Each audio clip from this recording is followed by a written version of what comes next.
करण्यासारखं काहीच नाहीये. तर हा सीसॅटच्या पेपरच्या बाबतीमध्ये त्यातल्यात नवीन विद्यार्थ्यांना बऱ्याचशा अडचणी असतात किंवा समस्या असतात की सर त्या पेपरच्या बाबतीमध्ये काय होईल किंवा त्या पेपरमध्ये काय अनएक्सपेक्टेड होऊ शकतं का, युपीसी सारखा अवघड पेपर येऊ शकतो का. त्याच्यामध्ये एकदम सिंपल लॉजिकल जी गोष्ट मी सांगितली की आपल्याला डिसिजन मेकिंगचे 12.5 मार्कांचे प्रश्न आहेत. म्हणजे आपल्याला ते जे प्रश्न आहेत तर त्या प्रश्नानुसार एक गोष्ट आपल्याला ही करता येते की आपल्याला कमीत कमी 10 मार्क तिथे पडतात. आपला 10 मिनिटाचा व्हिडिओ जो युट्यूबवर आपण 2019 ला टाकलेला आहे आणि परत काही व्हिडिओ टाकत नाही कारण तो आजही रिलेव्हंट आहे. त्यामुळे तोच व्हिडिओ मी प्रत्येक वेळेला रेकमेंड करतो. तेवढा व्हिडिओ बघितला तरी 12.5 पैकी 10 मार्क आपल्याला त्या ठिकाणी पडतात आणि विदिन मला वाटतं 5 ते 7 मिनिटामध्ये पेपर सुरू झाल्यानंतर आपल्याला ते आपल्या हातात 10 मार्क घेता येतात. राहिला प्रश्न 55 मार्कांचा. तर 55 मार्क युपीसीच्या पेपरमध्येही पडतात आणि युपीसी एवढा पेपर एमपीएससी सध्या तरी काढेल असं मला अजिबात वाटत नाही. तो काळ होता 2013-14च्या वेळेस मला वाटतं ठाकरे सर काहीतरी अध्यक्ष होते. नंतर त्यांनी यशदामध्ये एका लेक्चरमध्ये सांगितलं पण की मुद्दामहून आम्ही आयआयटी वाल्यांकडून काही प्रश्न काढले होते, मुद्दामहून काही चुकीचे प्रश्न टाकले होते. तर तसं आता सध्या तरी कोणी करेल असं मला वाटत नाही. त्यामुळे विनाकारण तुम्ही याच्या बाबतीमध्ये सीसॅटच्या बाबतीमध्ये काळजी करू नका. अजून दुसरा एक प्रश्न की मग जर डिसिजन मेकिंगचे प्रश्न काढले तर तुम्हाला माहिती आहे एमपीएससी मध्ये प्रेशर ग्रुप्स किती ऍक्टिव्ह आहेत. जर डिसिजन मेकिंगचे क्वेश्चन डायरेक्ट अचानक सूचना न देता काढले तर लोक एकतर पहिले मॅट मध्ये जातील, बाकी लोक पॉलिटिकल प्रेशर क्रिएट करतील. त्यामुळे एमपीएससी असा डिसिजन घेईल असं मला अजिबात वाटत नाही. दुसरा राहिला प्रश्न परत चेंज जे त्यांनी जर केलं, समजा एक 20-25च फक्त रिडिंग कॉम्प्रेन्शन उतार्याचे प्रश्न ठेवले आणि ऍप्टिट्यूड गोळाबेरीचे प्रश्न वाढवले तर परत तिथे तीच शक्यता एमपीएससी फार जास्त चेंज करेल असं मला वाटत नाही. Actually MPSC has all the rights. एमपीएससीला तेवढे राईट्स आहेत तरीही एमपीएससी असं करेल मला असं वाटत नाही. त्यामुळं 50 प्रश्न पॅसेजचे येणारच आहेत. त्यात मराठी इंग्लिश कधी अवघड आला तर सोडून द्या 10 प्रश्न. अजून एखाद 2 केमिस्ट्री फिजिक्स प्रॉब्लेम वाले 2 टाकले ते सोडून द्या. तरी नेट 30 प्रश्न रिडिंग कॉम्प्रेन्शनचे त्यापैकी तुम्हाला 25 बरोबर आणता येतात आणि उरलेले इकडचे आपले डिसिजन मेकिंगचे 5 पैकी 3 ते 4 प्रश्न आपले बरोबर येतात. 28-29 प्रश्न नेट आपल्याला बरोबर लागतात. त्यामुळे सीसॅटचा पेपर जर कुणाचा फेल होत असेल तर तो स्वतःच्या चुकीमुळे होतोय, पेपर अवघड काढल्यामुळे होत नाही. फक्त एकच कंडिशन आहे, इथे कॅज्युअल राहायचं नाही, सिरियस राहायचं, अटेंटिव्ह राहायचं, काळजीपूर्वक प्रश्न वाचायचे, काळजीपूर्वक सोडवायचे आणि 2 तास पूर्ण युटिलाइज करायचे. तिथे काही गडबड गोंधळ करायची नाही. तुम्ही 100% सीसॅट मध्ये पास होता. राईट. सीसॅटचा विषय आता संपलेला आहे. आता आपण जीएस कडे वळूया. जीएस कडे वळत असताना काही गोष्टी मी अजून क्लिअर करतो ज्या की 2023च्या पेपरमध्ये आपल्याला बघायला मिळाल्या की जिओग्राफीमध्ये थोडेसे कन्सेप्च्युअल क्वेश्चन किंवा त्याला आपण अप्लिकेशन बेस्ड क्वेश्चन्स आहेत ते आपल्याला बघायला मिळाले. त्यातल्यात काही काही प्रश्न आपल्याला असे बघायला मिळाले की जे रिझन बेस्ड होते की याचं कारण काय बाबा, हे असं कशामुळे होतं, ही घटना कशामुळे घडते. तर थोडक्यामध्ये थोडंसं जिओग्राफीचे जे काही पेपर सेटर आहेत त्यांच्या अशा अपेक्षा आहे की तुम्ही त्या मार्केटमध्ये जे अवेलेबल नोट्स आहेत वन लाईनर टाईपमध्ये रट्टा मारून तुम्ही प्रश्न सोडवता आले नाही पाहिजेत. त्यामुळे जोड्या लावायचे जिओग्राफीमध्ये बहुतेक प्रश्नच नाहीये, जे दरवर्षी 3-4 प्रश्न असायचे. इव्हन फिजिकल जिओग्राफीमध्ये पण नाहीयेत की तुम्हाला जिओग्राफिक फेनामेना, जिओग्राफिकल कन्सेप्ट जे आहेत किंवा त्याला आपण म्हणूया नो अबाउट जिओग्राफी, तर ते त्याच्या बाबतीमध्ये अंडरस्टँडिंग आहे का नाही हे बघण्यासाठी मोस्टली त्यांनी तो प्रयत्न केला असावा. त्यामुळं कुठेतरी मला असं वाटतं की जिओग्राफीला अभ्यास करत असताना ही गोष्ट तुम्ही काळजीपूर्वक बघितली पाहिजे. अजूनही भरपूर वेळ आहे. जिथं जिथं तुम्हाला असं वाटतं की कन्सेप्च्युअल क्वेश्चन येऊ शकतो त्याच्यावर थोडा फोकस केला पाहिजे. करंटमध्ये मात्र मला अजून एक फक्त गोष्ट वाटते की ज्याच्यामध्ये थोडीशी ऍडिशन होऊ शकते. स्टेटमेंट बेस्ड क्वेश्चन्स जे आहेत तर युजली वन लाईनरच चालू आहे बऱ्यापैकी. स्टेटमेंट बेस्ड कमी विचारते एमपीएससी. राज्यसेवेमध्ये करंट अफेअर्समध्ये स्टेटमेंट बेस्ड क्वेश्चनची संख्या वाढू शकते. मला वाटतं आता 4-5 काहीतरी असतील, ते 5-7 पर्यंत जाऊ शकतात. आणि मग ज्यांनी फक्त वन लाईनर टाईप मध्ये पाठ केलेलं आहे ते कदाचित थोडंसं कमी पडू शकतात. त्यामुळे ती पण एक आपली प्रिपरेशन असली पाहिजे की आपण सायकोलॉजिकली त्यासाठी पण थोडंसं प्रिपेअर असलं पाहिजे. अजून पुढची एक गोष्ट असते, दरवर्षी पेपरची डिफिकल्टी वाढत जाते. जरी तुमचा अभ्यास वाढला, सगळ्या गोष्टी वाढल्या तरी पेपर दिवसेंदिवस अवघड होत जातो. त्यामुळं पेपरला जायच्या आधी खूप पेपर सोपा येईल अशा मानसिकतेत राहू नका. फक्त एवढं करा की तुम्हाला तुमचं 100% द्यायचंय. मग पेपर अवघड आला तरी काही प्रॉब्लेम नाही. आपल्या गोष्टी सगळ्या सोबत आहेत, अभ्यास केलेला आहे. फक्त बी प्रिपेअर्ड. म्हणजे तिथे गेल्यानंतर बाउन्सर यायला नको. आपल्या आधीच जर माहिती असं ना बाउन्सर येणार आहे, आपण लगेच डक करून घ्यायचं, बॉल जाऊ द्यायचा. जेव्हा आपल्या पट्ट्यात येईल, जेव्हा आपल्या झोनमध्ये बॉल येईल तेव्हा आपण हिट करायचं किंवा त्यावेळेस मारायचं. हे आपल्या गोष्टी ठरवून स्ट्रॅटेजिकली प्लॅनिंगने त्या गोष्टीकडे जायचं. राहिला प्रश्न सायन्स अँड टेकचा, खूप जणांना सायन्स अँड टेक बद्दल खूप जास्त अडचण आहे, खूप जास्त समस्या त्या ठिकाणी असते. मला सेशनच्या आधी पण खूप जणांचे मेसेज आले की सायन्स अँड टेकवर बोला. आता हा काही वेळ नाहीये सायन्स अँड टेकवर बोलण्याचा, पाहिजे आपण नंतर एक स्पेशल सेशन घेऊया. आता आपण 23चा पेपर मोस्टली डिस्कस करणार आहोत. तर 23च्या पेपरला सुरुवात करण्याआधी तुम्हाला सांगतो, तुम्हाला जर इथे स्क्रीनवर पेपर व्यवस्थित दिसत नसेल तर ए सेट मी आपल्या चॅनलवर अपलोड केलेला आहे सकाळी, तो तुम्ही ओपन करू शकता. त्याच सिक्वेन्सनं 1 पासून तर 100 पर्यंत आपण प्रश्न डिस्कस करणार आहोत. स्क्रीन मध्येच जर दिसली गायब झाली किंवा ती नाही आली, टेक्निकल प्रॉब्लेम येतात कधी कधी टेलिग्रामला, तसा जर प्रॉब्लेम आला तर मला पर्सनली मेसेज करा. चॅट ऑन यासाठी नाही केलं की भरपूर लोकांनी जॉईन केलं, जवळपास 692 आता जॉईन झालेत आणि सगळ्यांनी जर चॅट चालू केलं तर ते दिसत पण नाही लवकर, कळत पण नाही. त्यामुळं काही जे विद्यार्थी आपले रेग्युलर आहेत, ऍक्टिव्ह आहेत, ते थोडंसं कमेंट करून सांगू शकतात की सर असा प्रॉब्लेम आलाय. तर जे आपले जुने बॅचचे स्टुडंट्स आहेत त्यांना सगळ्यांना माहितीच आहे की युजली काय प्रॉब्लेम येतो, त्या प्रॉब्लेमवर एक 10 सेकंद 15 सेकंदामध्ये परत तो रिझॉल्व्ह होतो. त्यामुळे लगेच घाई गोंधळ करू नका. स्क्रीन गेली तर एक 10 ते 15 सेकंदामध्ये वापस येईल. आता इथे हा पेपर तुम्हाला डिस्प्लेला स्क्रीनवर दिसेल, मी जे काय लिहितोय ते पण स्क्रीनवर दिसेल. त्यामुळं ह्या अडचणी येऊ शकतात. असाच जर कंटिन्यू केला तर काहीच प्रॉब्लेम येत नाही, पण आपल्याला तो पेपर तुम्हाला पण दिसलं पाहिजे मी कुठल्या शब्दाला अंडरलाईन करतोय, कुठे काय एक्सप्लेन करतोय. राईट, तो आपण चालू करूया.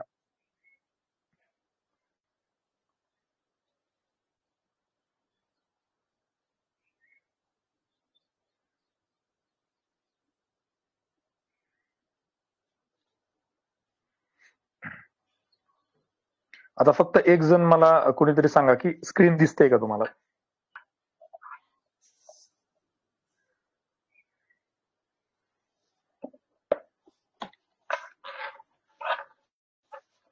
ओके, चालतं. आता स्क्रीन दिसते, आपण आता चालू करूया. बघा तुमच्या समोर स्क्रीन आहे. 2023चा हा पेपर आहे आणि 2023च्या पेपरला आपण राईट लॉजिकल अप्रोचनं कसं सोडवायचं या संबंधी चर्चा करणार आहोत. आपला जो एमपीसी मेड सिम्पलचा जो प्लॅटफॉर्म आहे त्याच्यावर आपण डिस्कस करणार आहोत. हा हार्ड पेपर तुमच्याकडे असू द्या, जर कुणाला दिसत नसेल इथे क्लिअर किंवा काही प्रॉब्लेम आला तर. आता बघा इथे सगळ्यात महत्वाची गोष्ट, हे डिस्क्लेमर यासाठी टाकलेलं आहे की बऱ्याच लोकांना असं वाटतं की राईट लॉजिकल अप्रोच किंवा ठोकताळेची बॅच केली तर आपले सगळे प्रॉब्लेम सॉल्व्ह होऊन जातील, आपल्याला खूप जास्त मार्क पडतील, अभ्यास करायची गरज पडणार नाही. ह्या भ्रमामध्ये राहू नका. अभ्यासाला स्किप करता येणार नाही किंवा अभ्यासाला बाजूला ठेवता येणार नाही. अभ्यास हा आपला बेस असतो आणि त्या बेसच्या आधारावरच आपल्याला लॉजिकल डिडक्शन्स किंवा लॉजिकली काही गोष्टी सोडवता येतात. त्यामुळं ती कधी पण प्रायोरिटी असली पाहिजे की आपलं पहिलं जे आहे ओव्हरऑल अंडरस्टँडिंग आहे, कंटेंट म्हणजे जो काय आपला फॅक्च्युअल पार्ट आहे किंवा जो काय आपण अभ्यास केलाय, जे आपलं नॉलेज आहे म्हणजे शाळेपासूनचे जे नॉलेज आहे ते नॉलेज, कन्सेप्च्युअल क्लॅरिटी जसं मी सांगितलं जिओग्राफीमध्ये आहे, आणि तुमची जी काय तयारी ओव्हरऑल प्रिपरेशन, सगळ्यात स्टार्टिंगला येणं प्रश्न सोडून बघायचा. जर आपला या पद्धतीनं प्रश्न सुटत असतील तर अजिबात कुठं लॉजिक लावायचं नाही, अजिबात ठोकताळे वापरायचे नाही, अजिबात दुसरी कुठली गोष्ट करायची नाही. त्यामुळे मी याला नाव दिलं यशाची त्रिसूत्री. हे 3 पॉईंट तुम्ही कायम लक्षात ठेवले पाहिजे, याची तुम्हाला सवय लागली पाहिजे. बऱ्याच वेळेला काय होतं, जरा इझी गोष्टी मिळायला लागल्या की आपण इझीच्या मागे पळायला लागतो. तर ते न पळता तुम्ही जागेवर राहावं, तुम्ही बेसिक पासून स्टार्ट करावी. म्हणून हे मी नेहमी सांगतो प्रत्येक लेक्चरमध्ये की जे बेसिक गोष्टी आहेत त्या सुरुवातीला केल्या पाहिजेत, त्याच्या बेसिसवर तुम्ही प्रश्न सोडवला पाहिजे. जर तो प्रश्न त्यांना सुटला नाही तर येतं तुमचं लॉजिकल थिंकिंग. आता लॉजिकल थिंकिंग ही युनिव्हर्सल फेनॉमेना. एखादी गोष्ट म्हणजे आता मी एखाद्याला म्हटलं की माझं ग्रॅज्युएशन झालंय तर त्यानं असं नाही विचारलं पाहिजे की सर 10वी झालंय का, राईट? हे झालं लॉजिकल थिंकिंग किंवा लॉजिकल डिडक्शन ज्याला आपण म्हणतो. तर ह्या ज्या ऑब्विस गोष्टी आहेत तर या गोष्टींचा वापर करू नये, बरेचसे प्रश्न सुटतात, ते आपण पुढे बघूया. अजून कधी कधी कॉमन सेन्स, कधी कधी काय असतं की फार साधी गोष्ट असते, सिंपल गोष्ट असते, आपण विनाकारण काय करतो की ओव्हर थिंकिंग करतो. ना एमपीसीने विचारलं, राज्यसेवेला विचारलं म्हणल्यावर ते एवढं सोपं नसेल, ते असं नसेल. तर अशा गोष्टींमध्ये काय होतं की सोपे सोपे प्रश्न पण आपले चुकतात ओव्हर थिंकिंगमुळे. तर ती एक आपण अवॉइड केलं पाहिजे, कॉमन सेन्सचा वापर केला पाहिजे. त्यानंतर हिंट्स फ्रॉम ऑप्शन, क्वेश्चन आणि राईट लॉजिकल अप्रोच. हिंट कशा मिळतात ते आपण आता इथे डिस्कस करूया. आणि सगळ्यात शेवटी मग राईट लॉजिकल अप्रोच, जे मी काय बाकीचे अप्रोच सांगितले आपले, ब्रॉडर इन्क्लुझिव्ह असेल किंवा इटायमॉलॉजी असेल, ऍट्रिब्युट्स ऑफ क्वेश्चन असेल किंवा कॉम्प्लिमेंटरी स्टेटमेंट्स, कॉन्ट्राडिक्टरी स्टेटमेंट्स, याचा जो वापर आहे त्याचा वापर करून सोडवला पाहिजे. यानं प्रश्न सुटला नाही, दुसऱ्या स्टेपमध्ये सुटला नाही, तर तिसऱ्या स्टेपमध्ये आपल्याला जायचंय ठोकताळ्यांकडे, जे आहे इमर्जन्सी प्रोव्हिजन्स. ठोकताळे म्हणजे काय की मी जे नेहमी सांगत असतो की तुम्हाला जर काहीच नाही आलं, सायन्सचा प्रश्न आहे, तर तुम्ही सरळ एक जो पर्याय असतो पहिला पर्याय त्याच्याकडे जाऊ शकता किंवा तिसरा पर्याय जो आहे त्याच्याकडे जाऊ शकता. युजली काय असतं की मानसिकता पेपर सेटरची किंवा पेपर सेट करण्याची एक मानसिकता असते, एक तर सुरुवातीला तो ओरिजिनल जे उत्तर आहे, बरोबर उत्तर आहे ते सुरुवातीला टाकून नंतर ऑप्शन तयार करतात. काही जे स्मार्ट एक्झामिनर किंवा पेपर सेटर आहेत ते काय करतात, पहिला न ठेवता बरोबर ऑप्शन 3 नंबरला ठेवतात. त्यांना माहिती बरेच लोक 1 मारतील, 2 मारतील किंवा डी मारतील, त्यामुळे ते बऱ्याच वेळेला 3 ठिकाणी पण ठेवतात. हा झाला ठोकतावा. तर ही जी इमर्जन्सी प्रोव्हिजन आहे ही फक्त इमर्जन्सी मध्ये वापरली पाहिजे. याला जनरलाइज किंवा याला रूल नाही केला पाहिजे. इथं जर तुम्ही रूल केला तर तुमचा कार्यक्रम करेक्ट होऊ शकतो. त्यामुळे ही गोष्ट लक्षात ठेवा. जसं आपल्याला हे माहितीये की मेडिकलमध्ये किंवा मेडिकल फील्डमध्ये जे काय हे असतात लाईफ सेव्हिंग ड्रग्ज असतात, तर ते आपण नेहमी वापरत नाही. जसं स्टिरॉइड्स आहे, फार इमर्जन्सी सिच्युएशन असेल तरच वापरतो. जर स्टिरॉइडचा अतिवापर झाला तर डिकॅल्सिफिकेशन होतं, हाडं ठिसूळ होतात, कोणी धक्का जरी मारला तरी बोन फ्रॅक्चर होतं किंवा बाथरूम मध्ये पडलं तरी फ्रॅक्चर होतं. तर ते साईड इफेक्ट आहेत इमर्जन्सी सिच्युएशनला जनरलाइज केल्यामुळे. त्यामुळे ठोकताळ्यांना कधी पण शेवटी ठेवायचं, जे मी खूप व्यवस्थित एक्सप्लेन केलं, युट्यूबला व्हिडिओ टाकलाय. ठोकताळे म्हणजे काय, लॉजिकल थिंकिंग म्हणजे काय, ट्रिक्स म्हणजे काय, या सगळ्या गोष्टी मी एक्सप्लेन केलेल्या आहेत. आता ओव्हरऑल पेपर सॉल्व्हिंग टेक्निक्स बद्दल थोडंसं जर बोलायचं झालं तर पेपर सॉल्व्हिंग टेक्निक्स मध्ये जनरली मी हे युट्यूबच्या बऱ्याचशा व्हिडिओमध्ये पण खूप वेळा सांगितलेलं आहे, तरी एकदा परत रिपीट करतो की कसं केलं पाहिजे. पेपरला गेल्यानंतर पहिले पेपर स्कॅन केला पाहिजे. स्कॅन करणं यासाठी गरजेचं आहे. मागच्या वर्षीचा जर पेपर तुम्ही हार्ड कॉपी असेल तर माझ्याकडे बी सेट होता. बी सेट मध्ये त्यांनी क्वेश्चन थोडे रँडमाइज केले होते. म्हणजे सायन्सचे 20चे 20 प्रश्न एका मागे एक नव्हते. 5 प्रश्न इकडं, 10 इकडं, 5 इकडं, अशा पद्धतीने त्यांनी रँडमाइज करण्याचा प्रयत्न केला. आणि तुम्ही जर युपीएससी सिव्हिल सर्व्हिसेसचा पेपर बघितला, तिथे सिक्वेन्सनं प्रश्न नसतात. आपल्याकडे जसं एमपीएससीला लगातार 15 प्रश्न हिस्ट्री, जिओग्राफी असं नसतं. जिओग्राफीचे 1-2 प्रश्न इकडे, करंटचे 2 मध्ये, सायन्स अँड टेक मध्ये अशा गोष्टी असतात. तर असा पेपर आलाय का ही गोष्ट आपल्याला कळते. मग आपण काय अप्रोच ठेवला पाहिजे.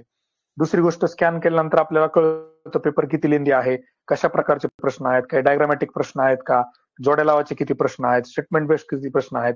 एक ओव्हरऑल आपल्याला अंदाज येतो आणि आपल्याला पुढचं जे स्ट्रॅटेजी, प्लॅनिंग, पेपर सोडवण्याची जी काय आपली पद्धत आहे त्याच्यामध्ये आवश्यक ते बदल करणं किंवा तशी स्ट्रॅटेजी नेमणं, हे आपल्याला त्याचा फायदा होतो.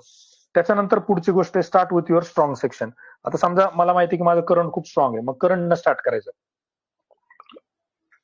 मला माहिती आहे हिस्ट्री माझं खूप स्ट्रॉंग, हिस्ट्रीनं का गरजेचं असतं माहितीये का हे बघा. बऱ्याच वेळेला तुम्ही क्रिकेटमध्ये बघितलं असेल, जोपर्यंत तो मिडल ऑफ द बॅट तो बॉल लागत नाही तोपर्यंत बॅट्समनला तो कॉन्फिडन्स येत नाही की मी चांगल्या फॉर्म मध्ये आहे.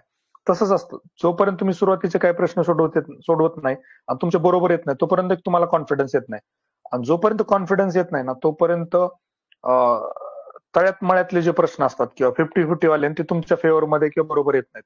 कारण माणूस कुठेतरी थोडासा प्रेशरमध्ये आणि टेन्शनमध्ये यायला लागतो. आणि एकदा प्रेशर आणि टेन्शन मध्ये तुम्ही आलात की समजून घ्या की तुमचं 100% तुम्हाला पेपरला देता येणार नाही. आणि मग तुमच्या सिली मिस्टेक्स केला, त्याला आपण अनफोर्स्ड एरर्स वगैरे जे म्हणतो मी, तर त्या गोष्टी होण्याची शक्यता खूप जास्त असते. त्यामुळे स्ट्रॉंग सेक्शन सुरू करा. कॉन्फिडेंटली 2, 3, 4, 5 प्रश्न सोडवले की एक आपल्या बॉडीमध्ये ते हार्मोन सिक्रेट व्हायला लागतात, तो कॉन्फिडन्स यायला लागतो. आणि कॉन्फिडन्सच्या जोरावर जसं बऱ्याच वेळेला बॅट्समन फॉर्म मध्ये आला यॉर्करवर पण 6 मारतो आणि फॉर्म मध्ये नसला तर वाईडला बॅट घालून कट होऊन आउट जातात. तशा गोष्टी त्या ठिकाणी होतात. त्यामुळे स्ट्रॉंग सेक्शन स्टार्ट करा. दुसरं, आयडेंटिफाय द ट्रेंड. हा ट्रेंड काय भानगड हे मी तुम्हाला पुढे सांगतो आता की कशा पद्धतीनं ट्रेंड असतो. युजली याच्यामध्ये एक गोष्ट सांगतो, ही खूप महत्वाची आहे, ही फार काळजीपूर्वक कुणी जर नोट करत असेल तर त्यांना नोट करून घ्या. ट्रेंड म्हणजे मला काय म्हणायचं, युजली काय असतं की एमपीएससी युपीएससी मध्ये काय होतं की युपीएससीला ते जे काही क्वेश्चन मागवतात पेपर सेटर कडून, तर ते भरपूर प्रमाणामध्ये प्रश्न घेतात आणि त्या प्रश्नांमधले सिलेक्टेड प्रश्न आणि त्याला व्यवस्थित ऑर्गनाईज करतात, पेपर बॅलन्स करतात. बरोबर आहे. त्यामुळं शक्यतो असं होत नाही की फार एखाद्याला ऍडव्हान्टेज झाला, डॉक्टर आहे म्हणून त्याला खूप पेपर सोपा गेला, इंजिनियर आहे म्हणून त्याला सोपा केला किंवा एखादं बीए पॉलिटिकल सायन्स केलं, ते थोडं बॅलन्स करण्याचा प्रयत्न करतात. एमपीएससी मध्ये मला तरी असं वाटतं एवढी एमपीएससी इव्हॉल्व्ह झालेली नाहीये. एमपीएससीची इन हाऊस अशी कुठली सिस्टीम नाहीये की जी मॉडरेशन करेन क्वेश्चन मध्ये किंवा क्वेश्चन मध्ये थोडंसं अल्टर करून किंवा सिलेक्टिव्ह क्वेश्चन्स घेईल. ते फार तर फार काय करत असतील, एक जिओग्राफीचे प्रश्न 3 प्रोफेसर्स कडून मागवले, त्यातल्या एका प्रोफेसरचे 15चे 15 घेतले किंवा दुसऱ्या प्रोफेसरचे घेतले, पण ह्या प्रोफेसरचे 5, दुसऱ्याचे 5, तिसऱ्याचे 5 असं करत नसतील. त्याचं कारण समजून घ्या. त्यांनी सांगितलेलं असेल की आमचा एवढा एवढा सिलेबस आहे किंवा तुम्हाला फिजिकल जिओग्राफीवर एवढे काढणे, वर्ल्ड जिओग्राफीवर एवढे काढणे, तुम्हाला महाराष्ट्र जिओग्राफीवर एवढे काढणे. मग एखाद्यानं महाराष्ट्राचेच 5 घेतले एका प्रोफेसरचे, दुसऱ्याचे महाराष्ट्राचे जर 5 घेतले तर त्यामुळे प्रॉब्लेम होऊ शकतो. त्यामुळे मला असं वाटतं की शक्यतो एमपीएससी मध्ये जे काही सेक्शन्स असतात, हिस्ट्रीचे प्रश्न जर एका प्रोफेसरनं म्हणजे उचलले असतील तर ते एकाच प्रोफेसरचे असतील. आणि जर एकच प्रोफेसर हिस्ट्रीचे जे प्रश्न काढत असेल तर तो ओव्हरऑल एक ट्रेंड जो हिस्ट्रीच्या प्रश्नामधला आहे, ऑप्शन सेट करण्याचा असेल किंवा कुठे कुठे ट्रॅप करण्याचा असेल, कुठे कुठे थोडंसं स्टेटमेंट फिरवून टाकण्याचा असेल, तर तो एक सारखा असू शकतो, याची दाट शक्यता आहे. आणि ते आपल्याला वेगवेगळ्या पेपर्स मधून म्हणजे प्रिव्हियस इयर क्वेश्चन्सचे जे काही पेपर्स आहेत त्या पेपरमधून आपल्याला ते कायम बघायला मिळालेलं आहे किंवा बघायला पण मिळतं. ह्या पेपरमध्ये पण मी तुम्हाला सांगेलच. मग त्याचा फायदा आपल्याला काय होऊ शकतो, तर एक गोष्ट करायची की सुरुवातीला जो काही पहिला राऊंड आहे किंवा इनिशियली आपल्याला जे 100% उत्तर माहिती आहे तेवढे सोडवायचे आणि त्याच्यानुसार एक ट्रेंडचा आपला अंदाज घ्यायचा की अरे हा याचं उत्तर असं असं आहे, हा त्यांनी अशा अशा पद्धतीनं क्वेश्चन फ्रेम केला, इथे हे ट्रॅप असू शकतो. पुढच्या वेळेस जेव्हा आपण 50-50 मध्ये येतो किंवा जे आपल्याला काही कळत नाही, तर जो काय अवेलेबल ट्रेंड आपल्याकडे आलेला आहे किंवा जो काय आपला ट्रेंड आहे तर त्या ट्रेंडनुसार आपल्याला ऑप्शनकडे जाण्याचा किंवा उत्तर सिलेक्ट करण्याला फायदा होतो किंवा त्याची मदत होते. त्यामुळे आपल्याला पेपरचा त्यातल्या एमपीएससी मध्ये प्रत्येक सेक्शनचा ट्रेंड हा लक्षात आला पाहिजे पेपर सोडवताना. बाहेर येऊन युट्यूबचे व्हिडिओ बघून समजून काहीच फायदा नाही, आपण ओएमआर सबमिट केलेली असते. त्यामुळे याची सवय स्वतः आपण लावली पाहिजे. दुसरी, follow the trend whenever in doubt, हेच सांगितलं मी तुम्हाला. Never change answer at the last moment, ही खूप महत्वाची गोष्ट मला जाणवली की बऱ्याच विद्यार्थ्यांच्या बाबतीमध्ये काय होतं की शेवटच्या 5-10 मिनिटांमध्ये ना बरेचसे उत्तर बदलतात म्हणजे सुरुवातीला 17 नंबर क्वेश्चनचं डी केलेलं असतं आणि ऐन वेळेला घाईघाईमध्ये बी करतो आणि बाहेर येतो. जेव्हा आन्सर की येते किंवा युट्यूबवर डिस्कशन चालू होतं तेव्हा कळतं अरे आधी आपण जे टिक केलं तेच बरोबर होतं. असं खूप जणांसोबत झालेलं असणार आहे किंवा होतं असं. तर त्यामुळे काय करा की सुरुवातीला तुम्हाला ज्या ठिकाणी असं वाटतं ना की याचं उत्तर ए, तर त्याला तिथेच काहीतरी एखादा मार्क. आता युजली माझं काय असतं, मी समजा 1 नंबरचा प्रश्न आहे त्याचं उत्तर ए, मी इथं टिक करून ठेवतो आणि सॉरी मी 1 नंबरचा प्रश्न आहे मग ए आहे इथं टिक करून ठेवतो आणि मग मला जर समजा हा प्रश्न डाऊटफुल असेल किंवा मला हे उत्तर करायचं नसेल तर मी याला गोल करून ठेवतो. सेकंड राऊंडला फक्त मी जिथं क्वेश्चनला इथे गोल केलेलं आहे ना त्या गोलवाल्या क्वेश्चनकडेच येतो, म्हणजे मला कळतं की माझा हा क्वेश्चन राहिलेला आहे. तर तुम्ही तुमच्या पद्धतीनं जे काय स्वतःचे सिम्बॉल्स आणि सायन्स आहे ना ते वापरून काय करू शकता, सुरुवातीला तुम्हाला जे आन्सर वाटतं ते एकदा फक्त टिक करून घ्या. प्रॉब्लेम काय होतो शेवटी, का बरं असं होतं ती गोष्ट लक्षात घ्या. सुरुवातीला आपण शांततेनं पेपर सोडत असतो, आपल्याला वेळेचं तेवढं प्रेशर नसतं आणि आपल्याला बाकी गोष्टी माहित नसतात. त्यामुळे आपण सगळ्या बाजूने विचार करतो, आपण सगळे ऑप्शन्स नीट वाचतो, नीट बघतो, नीट अनुभवतो आणि आपल्याला असं लक्षात येतं की हा चला आता ह्या बाजूने विचार केला त्या बाजूने विचार केला हे उत्तर असू शकतं. शेवटी काय होतं माणसाला की जेव्हा आपण थोडंसं प्रेशरमध्ये आणि घाईमध्ये असतो ना, आपण पूर्ण सतसत विवेक बुद्धीनं काम करत नाही किंवा आपण एखाद्या विषयाला सर्व बाजूनं बघत नाही. त्या आपण काय होतं कॅरी फॉरवर्ड होतो, आपल्याला एकच बाजू बरोबर वाटायला लागतं, तेच उत्तर बरोबर वाटायला लागतं आणि आपलं मन पण सांगतं अरे हेच उत्तर, आपण ते टिक करतो आणि पुढे येतो. दोन्ही बाजूने आपला विचार होत नाही, म्हणून मॅक्झिमम वेळेला नंतरचे उत्तर बदललेले असतात. ऑन द कॉन्ट्ररी आधीचे जे काय उत्तर असतात ते बऱ्याच वेळेला बरोबर असतात. त्यामुळे ही एक गोष्ट कटाक्षानं टाळा, शेवटच्या मोमेंटला उत्तर बदलू नका. आता डायरेक्टली आपण क्वेश्चन कडे येऊया. राईट लॉजिकल अप्रोच मध्ये आपण पहिला जो प्रश्न आहे हिस्ट्रीचा सेट ए मधला, पंडिता रमाबाईंनी रमाबाई असोसिएशनच्या अनुमतीने आपल्याला सल्ला देण्यासाठी एक सल्लागार मंडळ नेमले, त्यात खालीलपैकी कोणाचा समावेश होता. हा प्रश्न आपण डिस्कस करतोय. स्क्रीन सगळ्यांना दिसतोय, आवाज व्यवस्थित येतोय. आता आपण चालू करूया. बी अँड आय म्हणजे ब्रॉडर अँड इन्क्लुझिव्ह अप्रोच.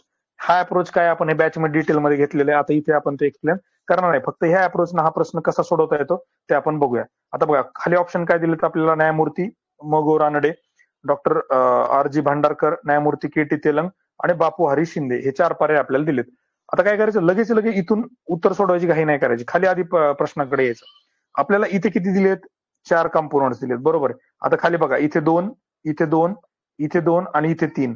आपल्याला एक गोष्ट काय लक्षात आली की 4 पैकी कुठला तरी एक चुकीचाच असला पाहिजे, कारण मॅक्सिमम 3च आपण निवडू शकतो, बरोबर आहे. जर आपण मॅक्सिमम 3 निवडू शकतो याचा अर्थ कुठला तरी एक चुकीचा असला पाहिजे, बरोबर आहे. ही बेसिक, हे झालं आता लॉजिकल डिडक्शन. याला काय म्हणतो आपण, लॉजिकल डिडक्शन. म्हणजे जेव्हा एखाद्याला कळतं आमदारांना किंवा कशाला एखाद्याचा बळी द्यायचा आहे, तर तेव्हा डिपार्टमेंट मधला एखाद्याचा बळी द्यायचा, ते कोणाचा बळी द्यायचा, तर तसं आपल्याला एखादा जर ऑप्शन एलिमिनेट करायचा की 4 पैकी आपल्याला कुठला तरी एलिमिनेट करावंच लागणार आहे, कमीत कमी 2 पण करावं लागू शकतात, कमीत कमी 1 जर करायचा असेल तर कुठला करायचा. अशा वेळेस शक्यतो काय करायचं, शेवटचा जो ऑप्शन असतो त्याचा बळी द्यायचा किंवा त्याला कट करायचं. 4 कट करा, उत्तर काय येतं तुमचं 1, 2 and 3. हा झाला एक broader inclusive approach plus correct versus incorrect. हा मेन्स मध्ये आपण जास्त बघतो, प्रिलिम्स मध्ये जास्त बघत नाही. त्यामुळे बहुतेक प्रिलिम्सच्या बॅच मध्ये मी घेतलाय का नाही मला आठवत नाही, मेन्सवाल्या विद्यार्थ्यांना सगळ्यांना माहिती येतो. करेक्ट वर्स इनकरेक्ट. जेव्हा आपल्याला एखादा ऑप्शन इनकरेक्ट निवडायचा असतो तेव्हा आपण शेवटच्याचा बळी देतो. जेव्हा आपल्याला करेक्ट निवडायचा असतो तेव्हा शक्यतो आपण सुरुवातीचा करेक्ट मानतो. ही एक काय म्हणतात त्याला ठोकताळा किंवा ऑब्झर्वेशन आहे जनरल. हा नियम नाही, ही गोष्ट कायम लक्षात ठेवा. असा काही नियम नाही की त्यांनी ह्या नियमाला धरून प्रश्न सेट केला पाहिजे. पण युजली काय असतं ते सांगतो. मला प्रश्न सेट करायचा, मी काय केलं, पंडित रमाबाईचं रमाबाई असोसिएशन बघितलं, त्याचे मेंबर्स होते 1, 2, 3, 4, 5 असे मेंबर्स त्याचे होते. मला क्वेश्चन फ्रेम करायचं, मी काय करतो, सुरुवातीचे 3 मेंबर्स आहेत ना ते उचलतो, ऑप्शन मध्ये टाकतो, माझा क्वेश्चन तयार झाला. मग आता मला एक ऑप्शन कुठला तरी चुकीचा टाकायचा, मग मी काय करतो, कुठून तरी ओढून ताणून एक बाहेरचा ऑप्शन आणतो तिथे टाकतो. शक्यतो त्यामुळं चुकीचे जे काही ऑप्शन असतात ते शेवटी असतात, ते सुरुवातीला नसतात. युजली ही सायकॉलॉजी असते क्वेश्चन सेट करणाऱ्यांची. तुमच्यापैकी बरेच लोक बऱ्याच टेस्ट सिरीजला क्वेश्चन्स काढतात. तुम्ही पण स्वतः विचार करू शकता की अशा पद्धतीनं तुम्ही विचार करता का किंवा अशा पद्धतीने विचार केला जातो का. त्यामुळे या ठिकाणी आपल्याला उत्तर काय मिळतं, 1, 2, 3. आणि अजून ब्रॉडर इन्क्लुझिव्ह अप्रोच आपल्याला काय सांगतो की शक्यतो जेव्हा तुम्हाला आता समजा 1 आणि 2 मध्ये निवडायचे किंवा 1, 2, 3 मध्ये निवडायचे आणि तुम्हाला डाऊट आहे की न्यायमूर्ती के.टी. तेलंग त्यामध्ये होते का नाही, पण तुम्हाला माहिती आहे भांडारकर होते, रानडे होते. आता याला डाऊट मध्ये आहात, जेव्हा तुम्ही डाऊट मध्ये आहात त्याला चुकीचं पकडायचं नाही, त्याला करेक्ट करायचं. म्हणजेच जेव्हा आपण 2 कडे 100% माहिती आहे, तिसऱ्याबद्दल आपल्याला डाऊट आहे, तिसऱ्याला करेक्ट मानायचं आणि पुढे जायचं, याला म्हणतो आपण ब्रॉडर इन्क्लुझिव्ह अप्रोच. कळलं, लक्षात आलं. आता आपण पुढे जाऊया.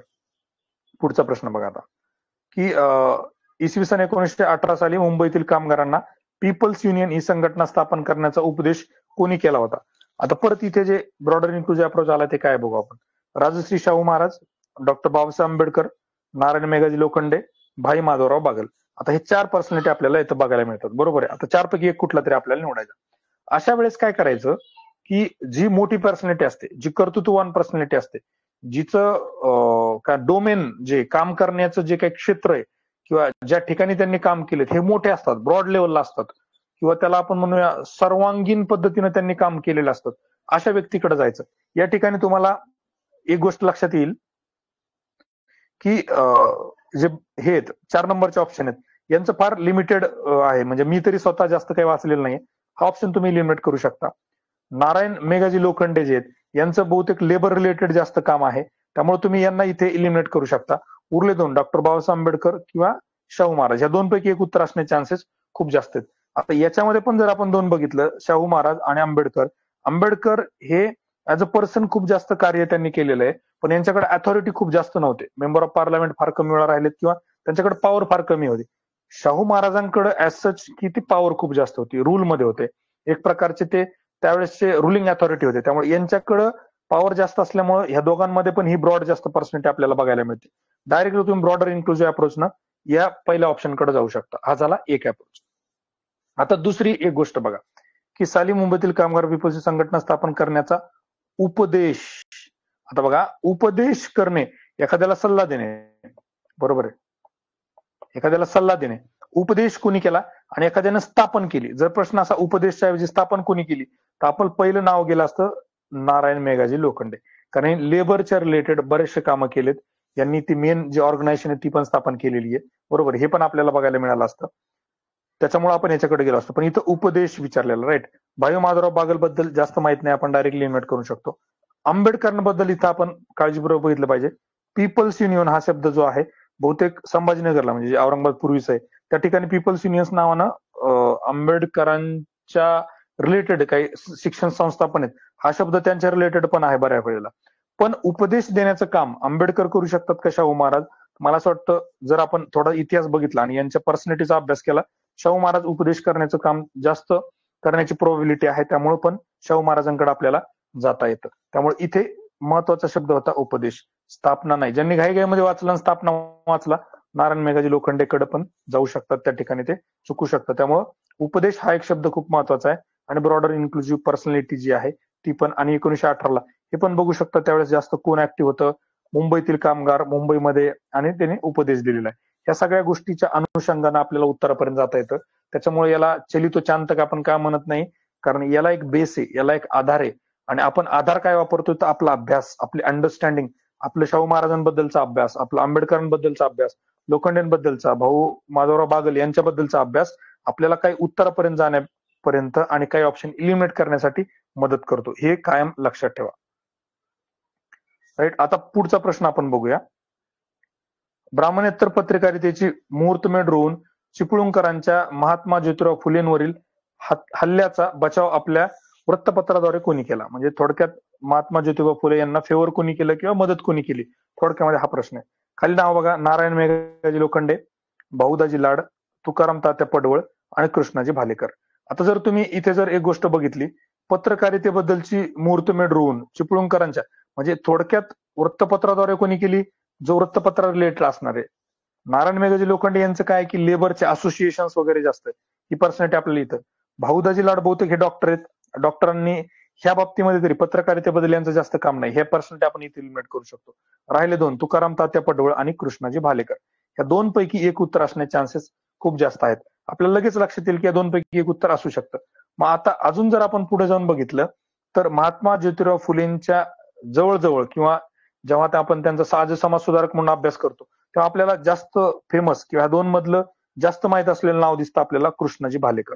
किंवा इथे आपल्याला लगेच लक्षात येतं कृष्णाजी भालेकर हे महात्मा ज्योतिराव फुले यांच्याशी रिलेटेड खूप जास्त आहेत रादर दॅन तुकाराम तात्या पडवळ. मला तर ऍक्च्युली यांच्याबद्दल जास्त माहिती नाहीये, माझा बेसिकली एवढा अभ्यास नाहीये, हे मी खूप क्लिअर करतो. त्यामुळे मला जे थोडा अभ्यास आहे माझा त्यात मला हे पर्सनली वाटते, म्हणून मी इथे जाऊ शकतो. आता प्रत्येक वेळेला असं बरोबर येईल का याची गॅरंटी नाही, पण एक आपल्याला जेव्हा उत्तर माहिती नसतं, जेव्हा आपल्याला काही सुचत नाही, तेव्हा ऍटलिस्ट प्रश्नांमध्ये दिलेली माहिती, ऑप्शन्स मध्ये दिलेली माहिती याच्यानुसार काही ऑप्शन इलिमिनेट करणं आणि करेक्ट उत्तरापर्यंत जाणं हे आपल्याला करावं लागतं. त्या अनुषंगाने जर आपण विचार केला तर इथे उत्तरापर्यंत आपण जाऊ शकतो.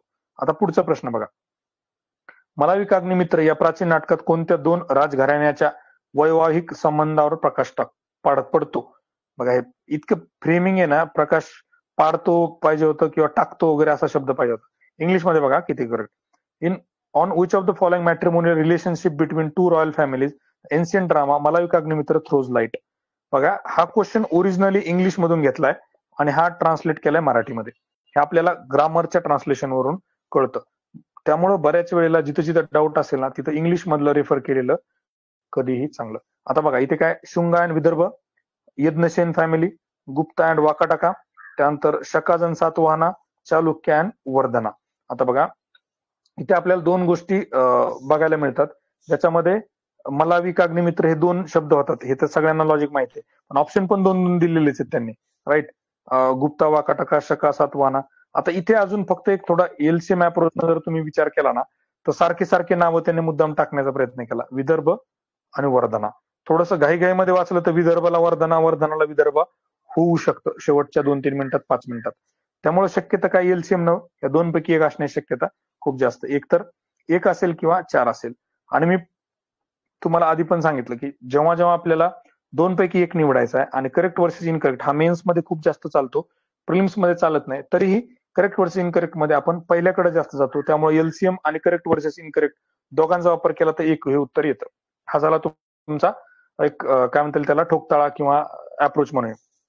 आता पुढची जी गोष्ट आहे ती काय माहितीये का, की बऱ्याच वेळेला जेव्हा एखाद्या गोष्टीबद्दल आपल्याला डाऊट असतो, एखाद्या गोष्टीबद्दल थोडीशी शंका असते, तेव्हा आपण त्याला जास्त एक्सप्लेन करण्याचा प्रयत्न करतो किंवा त्याला जास्त इलॅबोरेट करण्याचा प्रयत्न करतो.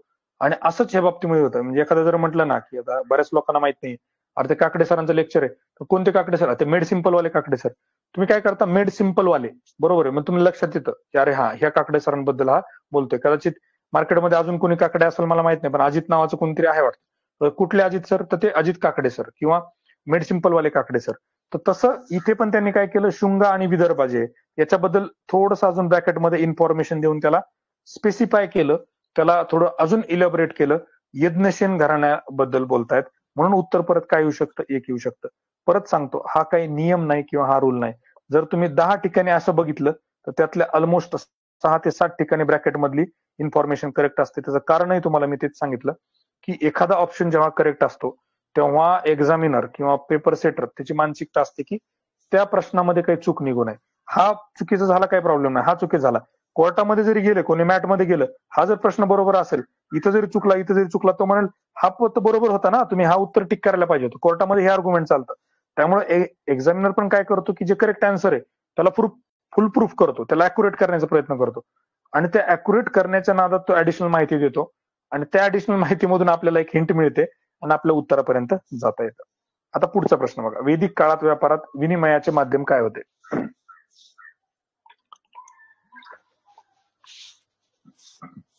बघा, वैदिक काळात निष्क, कुशनाल, शतमान, गण, श्रेणी.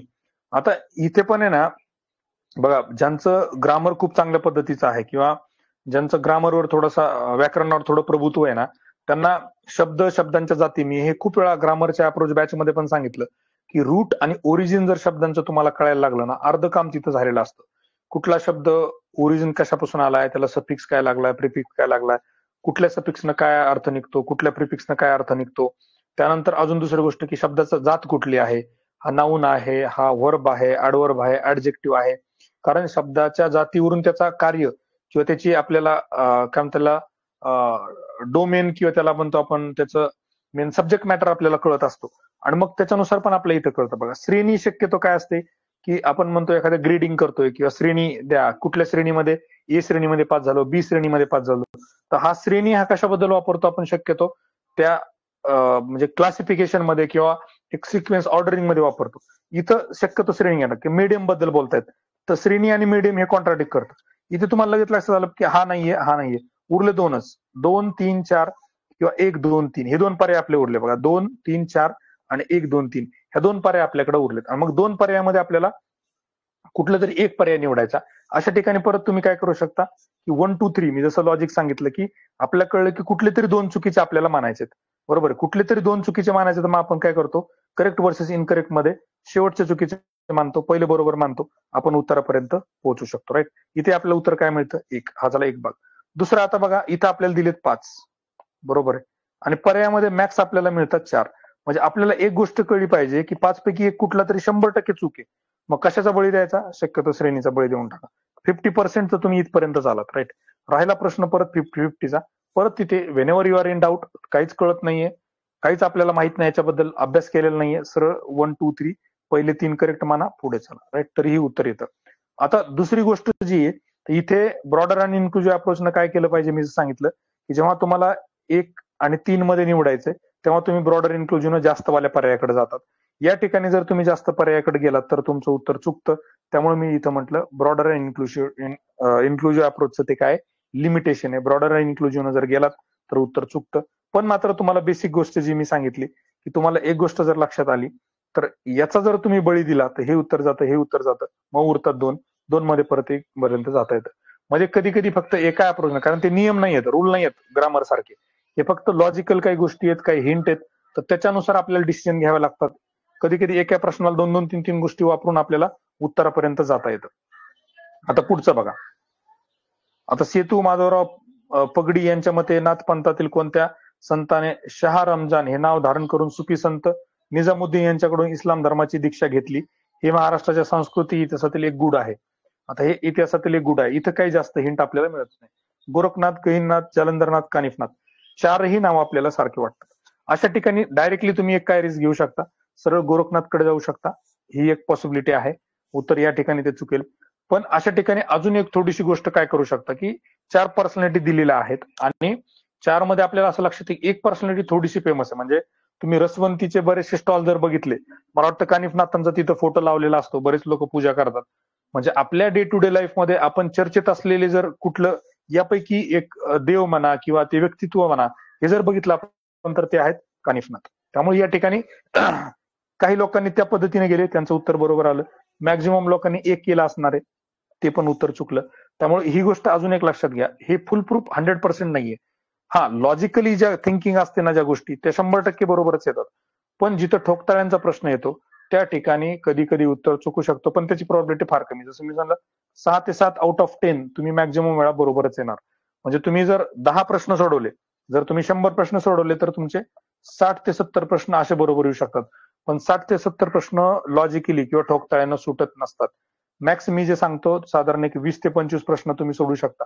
आणि बॅच घेताना किंवा बॅचच्या वेळेस मी सांगतो की जास्त अपेक्षा ठेवू नका. 5 जरी प्रश्न तुमचे या अप्रोचनं म्हणा किंवा कशानं बरोबर आले तरी 10 आणि निगेटिव्हचे धरून एक साधारण 12 मार्क जरी तुमचे वाढले तरी इट इज वर्थ. याच्यापेक्षा अजून मोठं काहीच नाही. वर्स्ट केस सिनारिओ 1 किंवा 2 प्रश्न जरी बरोबर आले, 2 प्रश्न तरी एक 5 मार्क जरी बरोबर आले तर हुशार आणि सिन्सिअर हार्डवर्किंग जे काही विद्यार्थी आहेत त्यांचं जास्तीत जास्त 4 ते 5 मार्कात राहत असतं. 10 पेक्षा जास्त मार्कात राहणाऱ्यांचा एक बेसिक मध्ये अभ्यासच कमी असतो, त्यामुळे त्यांना आपण कन्सिडर करणार नाही. 5 मार्क ही खूप मोठी गोष्ट झाली, राईट. तर इथे आपण कानिफनाथांकडे का गेलं पाहिजे, तर थोडंसं जास्त चर्चेतलं माहिती असलेलं नाव. आणि बऱ्याच वेळेला तुम्हाला मी सांगतो, हीच गोष्ट असते की जी चर्चेतली व्यक्ती असते, जी गोष्ट थोडी फेमस असते, त्याच्याबद्दल रिसर्च खूप जास्त होतो. कानिफनाथांबद्दल कोणीतरी रिसर्च केला असणार, तो हिस्टोरियन किंवा जो पेपर सेटर आहे त्याला त्याच्याबद्दल माहिती असणार आहे, म्हणून त्यांनी त्यांच्या इतिहासातला एक गुड आहे किंवा ती गोष्ट जी आहे ती रिलेट करून त्यांनी बघितली असणार आहे, राईट. पुढे आता बघूया आपण. हा, तर एकदम फॅक्च्युअल बेसिकचा अभ्यास आहे हा, अभ्यासाशिवाय सुटणारा प्रश्न नाहीये. पुढचा आपण बघूया. परत एक एलसीएम अप्रोचचं आपल्याला लिमिटेशन बघायला मिळतं की पुढील वाक्य डॅश डॅश यांच्याविषयी आहेत. महाराष्ट्राच्या शिक्षण क्षेत्रात त्यांनी महत्वाची भूमिका बजावली. त्यांनी वेगळ्या विषयांवर पाठ्यपुस्तके तयार केली. गणित आणि शास्त्रावर त्यांनी शून्यलब्धी हे पुस्तक मराठीतून लिहिले. केशवराव भवाळकरांनी त्यांचे चरित्र लिहिले आहे. खाली पर्सेंटेज: दादोबा पांडुरंग तरखडकर, आत्माराम पांडुरंग तरखडकर, बाळशास्त्री जांभेकर, गोपाळ हरी देशमुख. आता ज्यांचा अभ्यास आहे ना, त्यांनी फक्त शून्यलब्धी बघितलं, बाळशास्त्री जांभेकर केलं, पुढे गेले, आणि हेच तुमच्याकडून अपेक्षित आहे.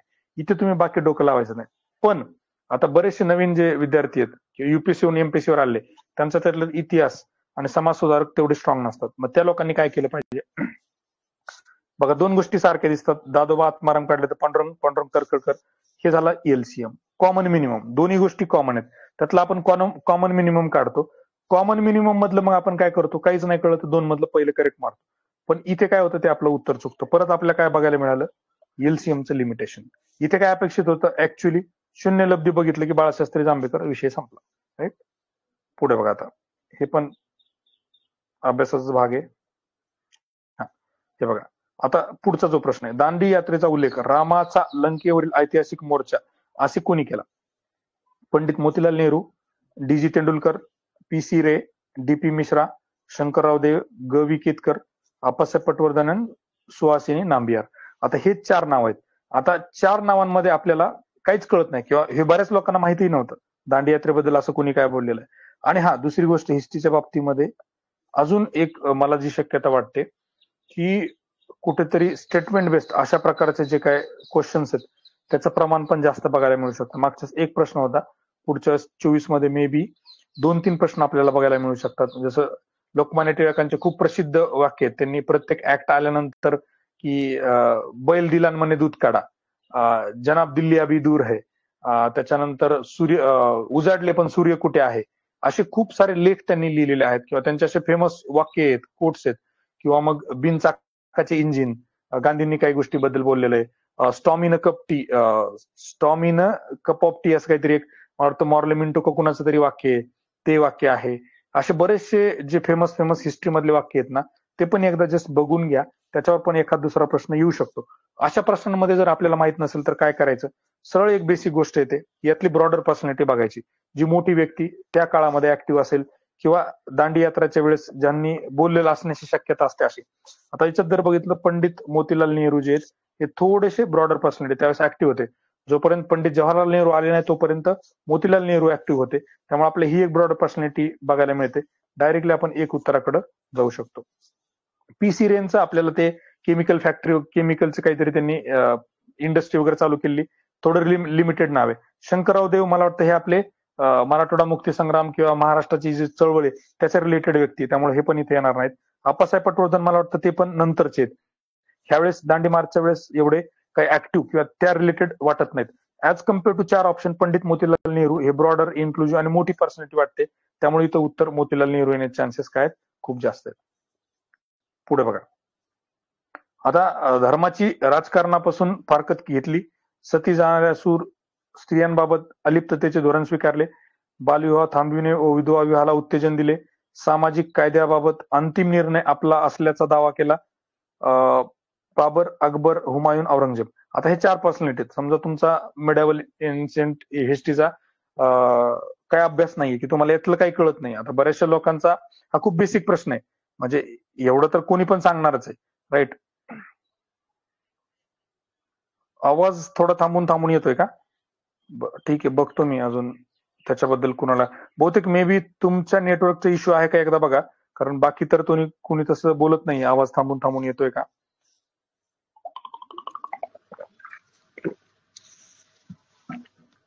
ठीक आहे. हा, तुमचं नेटचा इश्यू असणार आहे, बाकीच्यांना आवाज व्यवस्थित येतोय. आता बघा, इथे 4 पर्सनॅलिटीज आहेत: बाबर, हुमायून, अकबर आणि औरंगजेब. आता या ठिकाणी आपल्याला समजा काहीच माहित नाही, बरेच लोक कंबाईन वाले राज्यसेवा करायला आले, त्यांचा याचा अभ्यास झालेला नाहीये किंवा त्यांना करायचं पण नाहीये, त्यामुळे कंबाईन फोकस करायचे.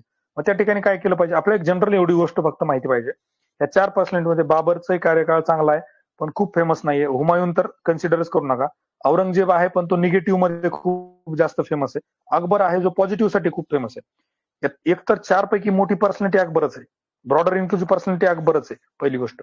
दुसरी गोष्ट, औरंगजेब आणि अकबर जेव्हा आपण कम्पेअर करतो तर अकबर हा पॉझिटिव्ह साठी खूप फेमस आहे, औरंगजेब निगेटिव्ह साठी.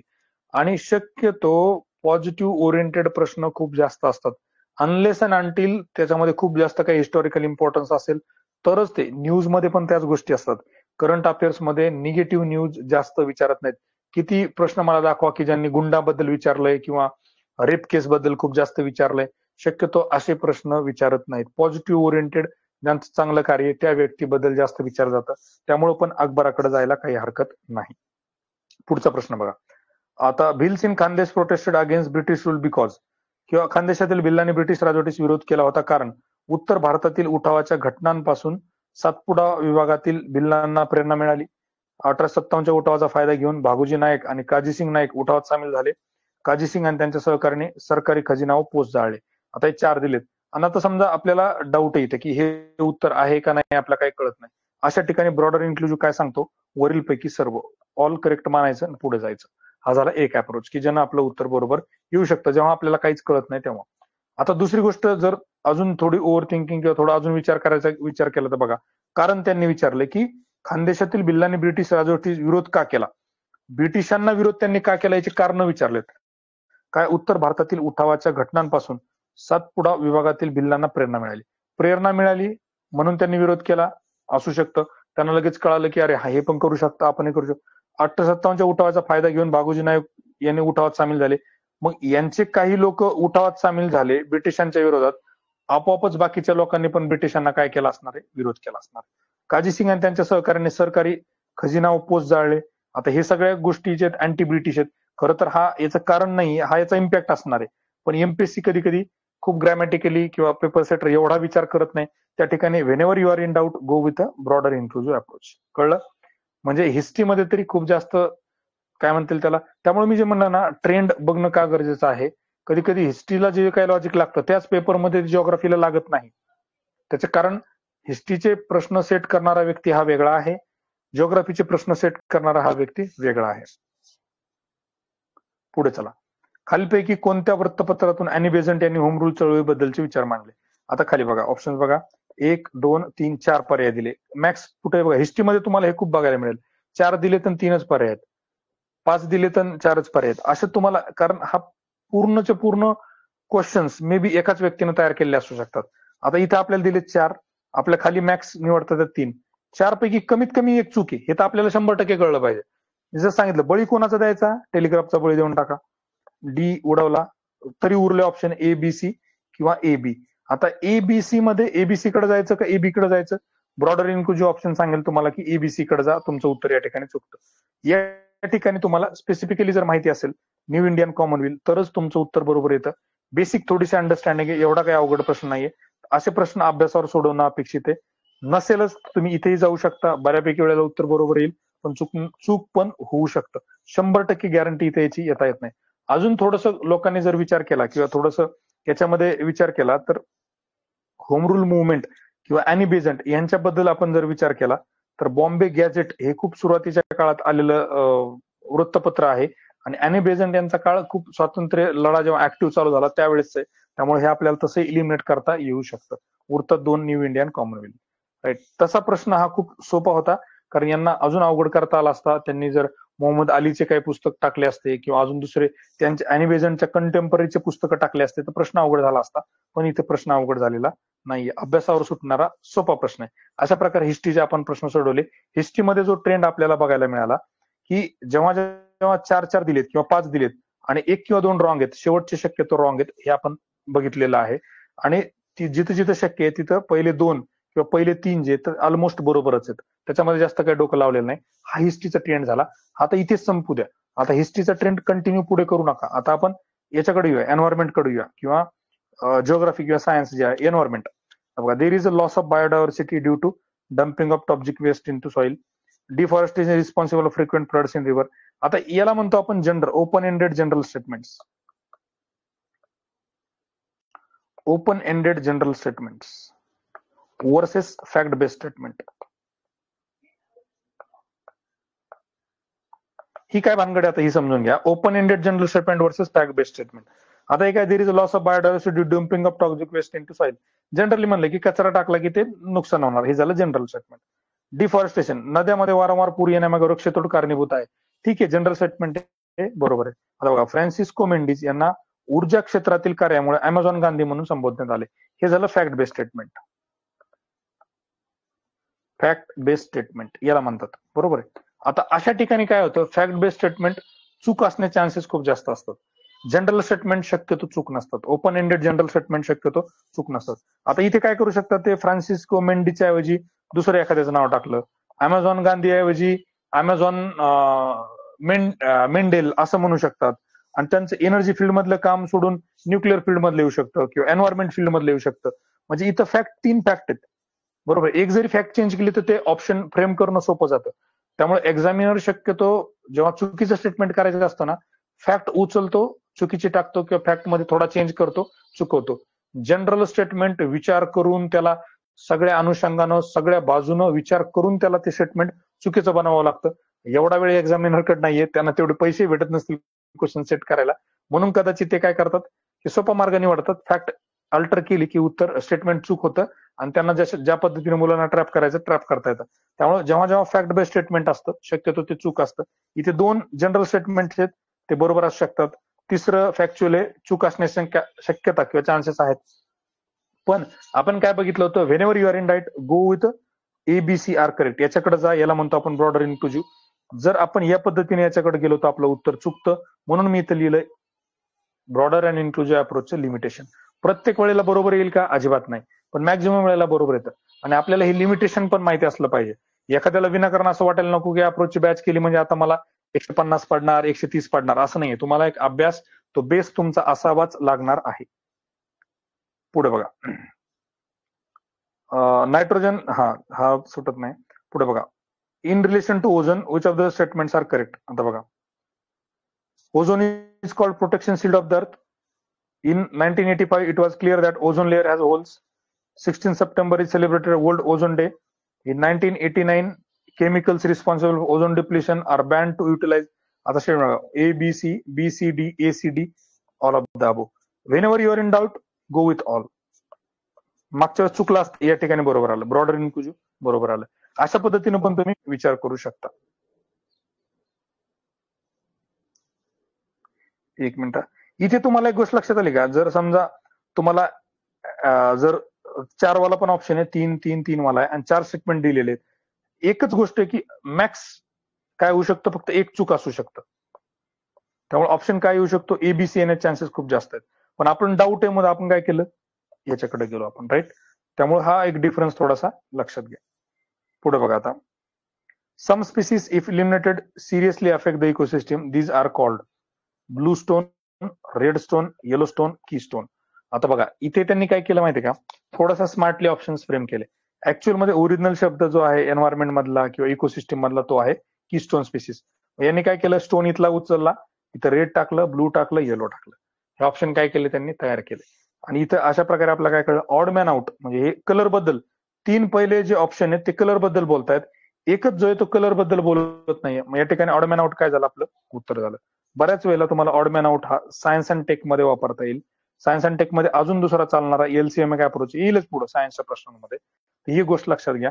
एन्व्हायरमेंट मध्ये पण तुम्हाला ऑड मॅन आउट बऱ्यापैकी वेळेला वापरता येऊ शकतो. आता पुढचा बघा, हा खरं तर कन्सेप्च्युअल क्वेश्चन आहे, थोडा इंटरेस्टिंग प्रश्न आहे. थोडंसं डिस्कस करूया आपण, थोडी चर्चा करूया.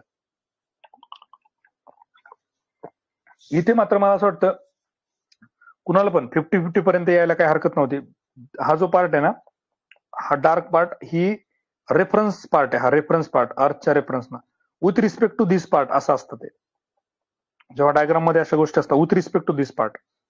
आता याच्यात प्रिंट व्यवस्थित झालं नाही, हार्ड कॉपी मध्ये तुम्हाला बघायला मिळेल ते चांगल्या पद्धतीनं. तर बघा, observe the following diagram and set. मराठीतून वाचून इंग्लिशमध्ये वाचू. इंग्लिशमध्ये indicate the gibbous phase of the moon. आता बऱ्याच लोकांना गिबियस फेजचा अर्थ कळत नाही, समजा मलाही कळला नाही, मग मी काय केलं, मराठीत वाचलं. मूळ अक्षरांनी चंद्राला 3/4 भाग प्रकाशित दर्शविला आहे. 3/4 म्हणजे काय असतं, 4 भागापैकी 3 भाग, 1 2 3, एक सोडला तर बाकी 3 भाग. 3/4चा अर्थ काय असतो, 3 भाग 4 पैकी, बरोबर आहे. मग आपल्याला असा सर्कल निवडला पाहिजे जिथं मॅक्झिमम गोष्टी असल्या पाहिजे. आता ऍक्च्युअल मध्ये ही डायग्राम आहे ना, यांनी थोडीशी वेगळी केली आहे, तर इथे तुम्हाला 3/4 दिसणारच नाही, डायरेक्ट अर्धा अर्धा दिसतो. बट विथ रिस्पेक्ट टू हा पार्ट असल्यामुळे आपल्याला एक गोष्ट लक्षात घेतली पाहिजे. ऑप्शन आपण पहिले जर बघितले, BH 3/4 पार्ट, आणि हा काय असला पाहिजे तुमचा, प्रकाशित, म्हणजे तिथं काय पाहिजे, लाईट. आता शक्यतो व्हाईट पार्ट कशाने दाखवतात, लाईटनं. डार्क फेज काय असतो, अंधार. अंधार, हा अंधार. आपल्या ही गोष्ट लक्षात आली पाहिजे. आता 3/4 पार्ट कुठे येऊ शकतो किंवा कसा येऊ शकतो हे थोडस जर बघितलं आपण, इकडच्या डायग्राम मधून तुम्हाला ते जास्त क्लिअर दिसेल. बघा, ही जी डायग्राम आहे, हा 3/4, हा 3/4, हा 100%, हा 50%, राईट. म्हणजे आयदर ही एक किंवा ही एक ही पॉसिबिलिटी असू शकते. DF किंवा BH ही पॉसिबिलिटी, हे आपल्याला लक्षात आलं पाहिजे. एकतर BH असणार किंवा DF असणार. हे ऑप्शन तुम्ही लगेच इलिमिनेट करायला पाहिजे होते. थोडस इथं जरी वाचलं असतं ना 3/4 भाग, तरी तुमच्या ती गोष्ट लक्षात आली असते. आता इथे एकतर DF असणार किंवा BH असणार, आणि आपल्याला अर्थचा रेफरन्स पॉईंट कुठला दिलाय, with respect to this part. बस एवढं जरी तुमच्या लक्षात आलं ना, तुमच्या लगेच लक्षात येईल की D म्हणजे हा, एकच मिनिट, हा एवढा भाग जर सोडला ना, तर हा पण लाईटच आहे, पांढराच आहे, म्हणजे हा एवढा भाग, हा पण सॉरी हा नाही, हा पण लाईटच आहे भाग, म्हणजे हा एवढा सोडला तर बाकी सगळा भाग काय लाईट आहे. बघा, हे काय झालं तुमचं, वॅक्सिंग गिबियस मून, वॅनिंग गिबियस मून. हे काय झालं, 3/4 पार्ट, 3/4 पार्ट. अशा ठिकाणी उत्तर काय येतं तुमचं, D आणि F 3 हे करेक्ट आहेत. तर इथे आपण थोडस डिटेलमध्ये बघूया. हे बघा, हे 90 50-50 होऊन जातं 180. आता 19 180च्या मध्ये तुम्हाला लगेच लक्षात येईल की 3/4 राईट. इथं न्यू मून म्हणजे पूर्ण अंधार, अमावस्या आज जी आहे ती. आज गटारी पण आहे. बरेच लोकांनी रात्री प्लॅन पण केला असेल नॉनव्हेजचा, बरेच लोक श्रावण मध्ये खात नाहीत. चला, तर हा जो पार्ट आहे तांबडा पांढरा, तर हा पार्ट बघा अजून. मग हा किती झाला, हा 1/4 लाईट झाला, हा 1/4 लाईट झाला, हा 0% लाईट झाला, राईट. हा 50% लाईट झाला. ही डायग्राम आणि हे जर एखाद्याला बेसिक गोष्ट माहित असेल तरी उत्तर बरोबर होतं. आणि इथे असं का दिसतंय तुम्हाला हे लक्षात येईल. आता इथे ही डायग्राम बघा. आता आपण जे कन्सिडर करतोय ना, विथ रिस्पेक्ट टू अर्थ करतोय. अर्थमुळे आपल्याला 100% दिसतंय, अर्थमुळे आपल्याला काय दिसतंय, 0%. पण ऍक्च्युअल मध्ये सन हा ऑलवेज 50% मध्येच आहे. कारण सूर्याची जी किरणं आहेत ना, त्याच्या 50%च पडतायत इकडच्या साईडला. जेव्हा इकडे जातोय तेव्हा इकडच्या साईडला अर्धा भाग कायम आहे. पण ते चंद्र पण सूर्य पृथ्वीवरती फिरतोय ना, म्हणून त्या फेजेस आपल्याला तशा बघायला मिळतात. हे बेसिक एक कन्सेप्ट आपली लक्षात आली पाहिजे, तरच ह्या प्रश्नाचं उत्तर येतं. पण मला वाटतं 50-50 पर्यंत यायला एवढी डायग्राम इनफ होती की ज्याच्यावरून तुम्ही 50-50 पर्यंत येऊ शकला असतात, BH किंवा DF. आणि मग हा रेफरन्स जर पॉईंट पकडला तर तुमचं उत्तर या ठिकाणी बरोबर येऊ शकतं. आणि परीक्षेमध्ये ना मी कायम गोष्ट का सांगतो की डोकं का शांत पाहिजे, हे सगळं तेव्हाच सुचतं तुम्हाला जेव्हा तुम्ही 100% देता किंवा तुमचं डोकं शांत असतं. त्यामुळे परीक्षेत 3 गोष्टी ह्या कायम लक्षात ठेवा ज्या असल्या पाहिजेत. फुल कॉन्सन्ट्रेशन असलं पाहिजे, तुम्ही अलर्ट पाहिजेत, तुम्ही अटेंटिव्ह पाहिजेत, आणि तुमचं 100% तुम्हाला 100 प्रश्न देता आलं पाहिजे. तुम्हाला कोणीच अडवू शकत नाही, राईट. पुढे बघा, आता पर्यावरण म्हणजे सजीवांच्या किंवा जीवनसमूहांच्या जीवन, वाढ, विकास, परिणाम करणारी सर्व परिस्थिती, तिची कारके व त्यांचा प्रभाव होय. पर्यावरणाची ही व्याख्या कोणी केली. आता बघा, इथे विश्वकोश, ब्रिटानिका विश्वकोश, इंग्लिशमध्ये बघू, universal encyclopedia, Britannica encyclopedia, AC translate, Jackie Smith. आता आपला LCM अप्रोच काय सांगतो की कॉमन मिनिमम जे आहे ते उचला. एन्सायक्लोपीडिया इथे, एन्सायक्लोपीडिया, हा कट केला, हा कट केला, दोन पैकी एक कुठलं तरी आपल्याला उत्तर निवडायचंय. मग आपण काय करतो, करेक्ट वर्स इनकरेक्ट मध्ये करेक्ट पाहिजे तर सुरुवातीचं निवडतो, चूक पाहिजे तर दुसऱ्याला चूक मानतो, बळी आपण नंतरच देतो, आधीच्याच देत नाही. हे झालं एक लॉजिक की LCM न तुमचं उत्तर बरोबर येतं. दुसरं, अजून तुम्ही जर इथं ऑब्झर्व केलं तुम्हाला एक लक्षात येईल, इथं विश्वकोश त्यांनी वापरला, ब्रिटानिया का वापरलं, इथं युनिव्हर्सल हा शब्दच वापरला नाही, फक्त विश्वकोश वापरला. इथे काय केलं, ब्रिटानिका विश्वकोश बद्दल बोललं.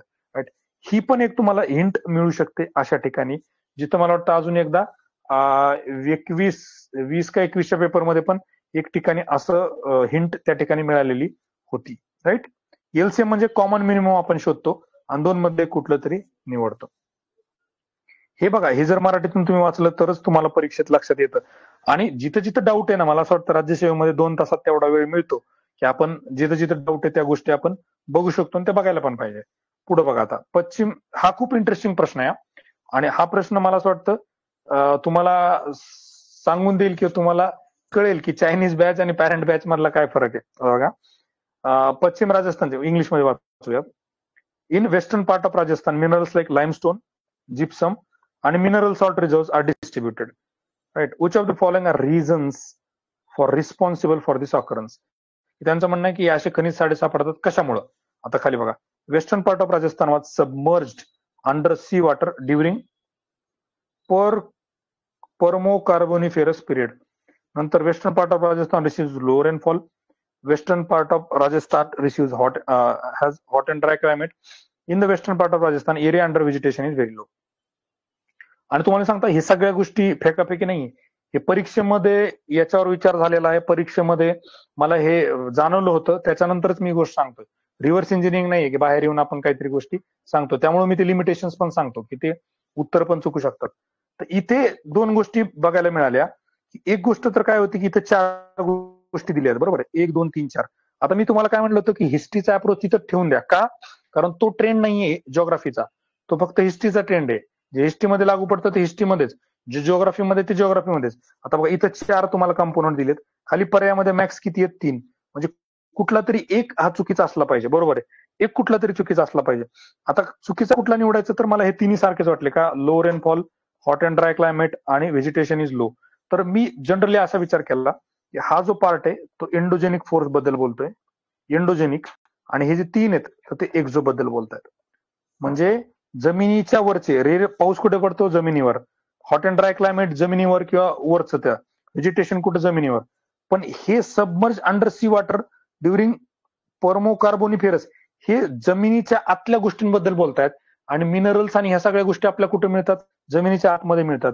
आणि आपल्याला माहिती आहे फॉसिल फ्युएल्स वगैरे जे मिळतात आपल्याला, झाडं पूर्वीच्या काळामध्ये कुजलेले होते आणि त्याचं डिकम्पोजिशन होऊन आपल्याला फॉसिल फ्युएल वगैरे मिळत असतात. त्यामुळे पहिला जो पार्ट आहे तो एक ग्रुप झाला आणि हा मिळून एक ग्रुप झाला. असे आपल्याकडे 2 ग्रुप मिळाले. जेव्हा आपल्याला 2 ग्रुप मिळतात तेव्हा 2 ग्रुप मधले आणि एक हा एंडोवाला आहे आणि हा एक्झोवाला आहे. तर अशा वेळेस असे ऑप्शन पहिले इलिमिनेट करायचे जे 2 ला मिक्स करतात. ए वाला चालेल आपल्याला, ए आणि बी चालेल का नाही, endo Exo. A B C चालेल का नाही, याच्यामध्ये ए आला. ओनली डी इज करेक्ट चालेल का? चालेल. पण मग जर तुम्ही फक्त याला घेतायत, राईट, तर मग ह्या 2 ला का नाही घेते? जर असा असता बी सी डी, तर तो एक ग्रुप झाला असता, बरोबर आहे, आपण त्याच्याकडे जाऊ शकलो असतो. पण फक्त डी ला घेतोय, मग बी आणि सी चं काय, त्याला का नाही घेते? त्यामुळे आपण काय करतो, डी पण कट करतो. आणि तसंही इथे करेक्ट विचारलेलं आहे आणि आपण शेवटचा ऑप्शन शक्यतो कटच करतो. त्यामुळे तो उत्तर काय येतं? Only A is correct. आणि ऍक्च्युअली तुम्ही जनरली जरी बघितलं, ग्रुपिंग वगैरे जरी नाही केलं ना, तरी तुम्हाला लक्षात येईल चुनखडक, जिप्सम आणि खनिज मिठाचे साठे, वरचं सॉल्ट नाहीये, समुद्रावाला सॉल्ट नाहीये, मिनरल सॉल्ट बद्दल बोलतायत. मिनरल सॉल्ट ही वेगळी कन्सेप्ट आहे. तर ते इथे साठे वितरित झालेले आहेत. तर राजस्थानचा भाग समुद्राच्या पाण्याखाली होता, समुद्राच्या पाण्याच्याही खाली भाग होता. त्यामुळे जे काय हे असेल, आणि पर्मोकार्बोनिफेरस पिरियड बद्दल बोलतात की खूप वर्षांपूर्वीचा पिरियड आहे. आणि हे तसंही बघितलं तर चालू पिरियड वाले आहेत किंवा सध्याचे पार्ट आहेत. त्यामुळे इथे उत्तर असण्याचे चान्सेस काय आहेत? ए. आणि उत्तर काय आलं? ई. सुरुवातीला त्यांनी हे दिलं नव्हतं पहिल्या की मध्ये, नंतर माहित नाही मला कोणी ऑब्जेक्शन पाठवलं काय, पण त्याचं उत्तर परत मग एक होऊन आलेलं आहे. आता पुढचा प्रश्न बघा. हा जो प्रश्न आहे की असर्शन अँड रिझन, हे प्रश्न पण वाढू शकतात. युपीएससीला 2010 पर्यंत जेव्हा प्रिलिम्सला ऑप्शनल होते तेव्हा असर्शन रिझनचे भरपूर प्रश्न विचारायचे, जीएस ला पण विचारले जायचे. एमपीएससी मध्ये त्यांनी आता चालू केलेत. असर्शन रिझनचे प्रश्न पण वाढू शकतात. बी प्रिपेअर्ड फॉर दॅन. आणि असे प्रश्न खूप अवघड जातात. रट्टा मारणाऱ्यांना या प्रश्नांमध्ये काहीच होत नाही. त्यामुळे एमपीएससी कदाचित हे जास्त वाढवू शकते. तर हे बघा आता, weight is not a weight losing pure raw material besides is light in weight and durable.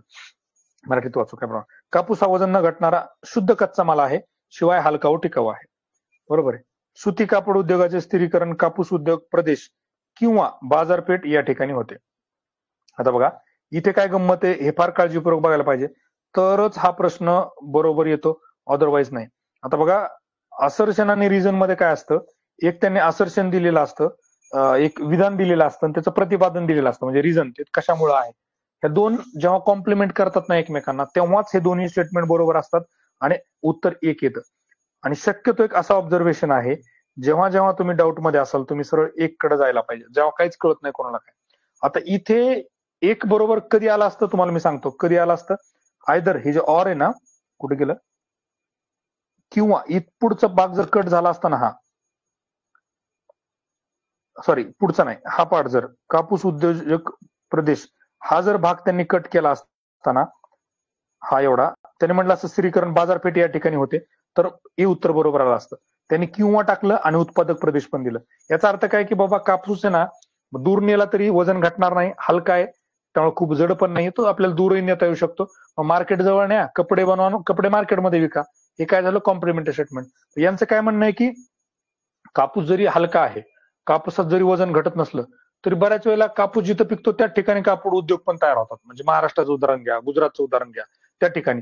मग याचा अर्थ काय झाला, किंवा मुळे बाजारपेठेच्या ठिकाणी पण आहे किंवा जिथं प्रोड्यूस होतं त्या ठिकाणी पण आहे. ह्या दोन गोष्टीमुळे काय झालं की पहिलं जे वाक्य असर्शन हे त्याचं रिझन नाहीये, दुसरं जे आहे ते रिझन नाहीये पहिल्या असर्शनचं.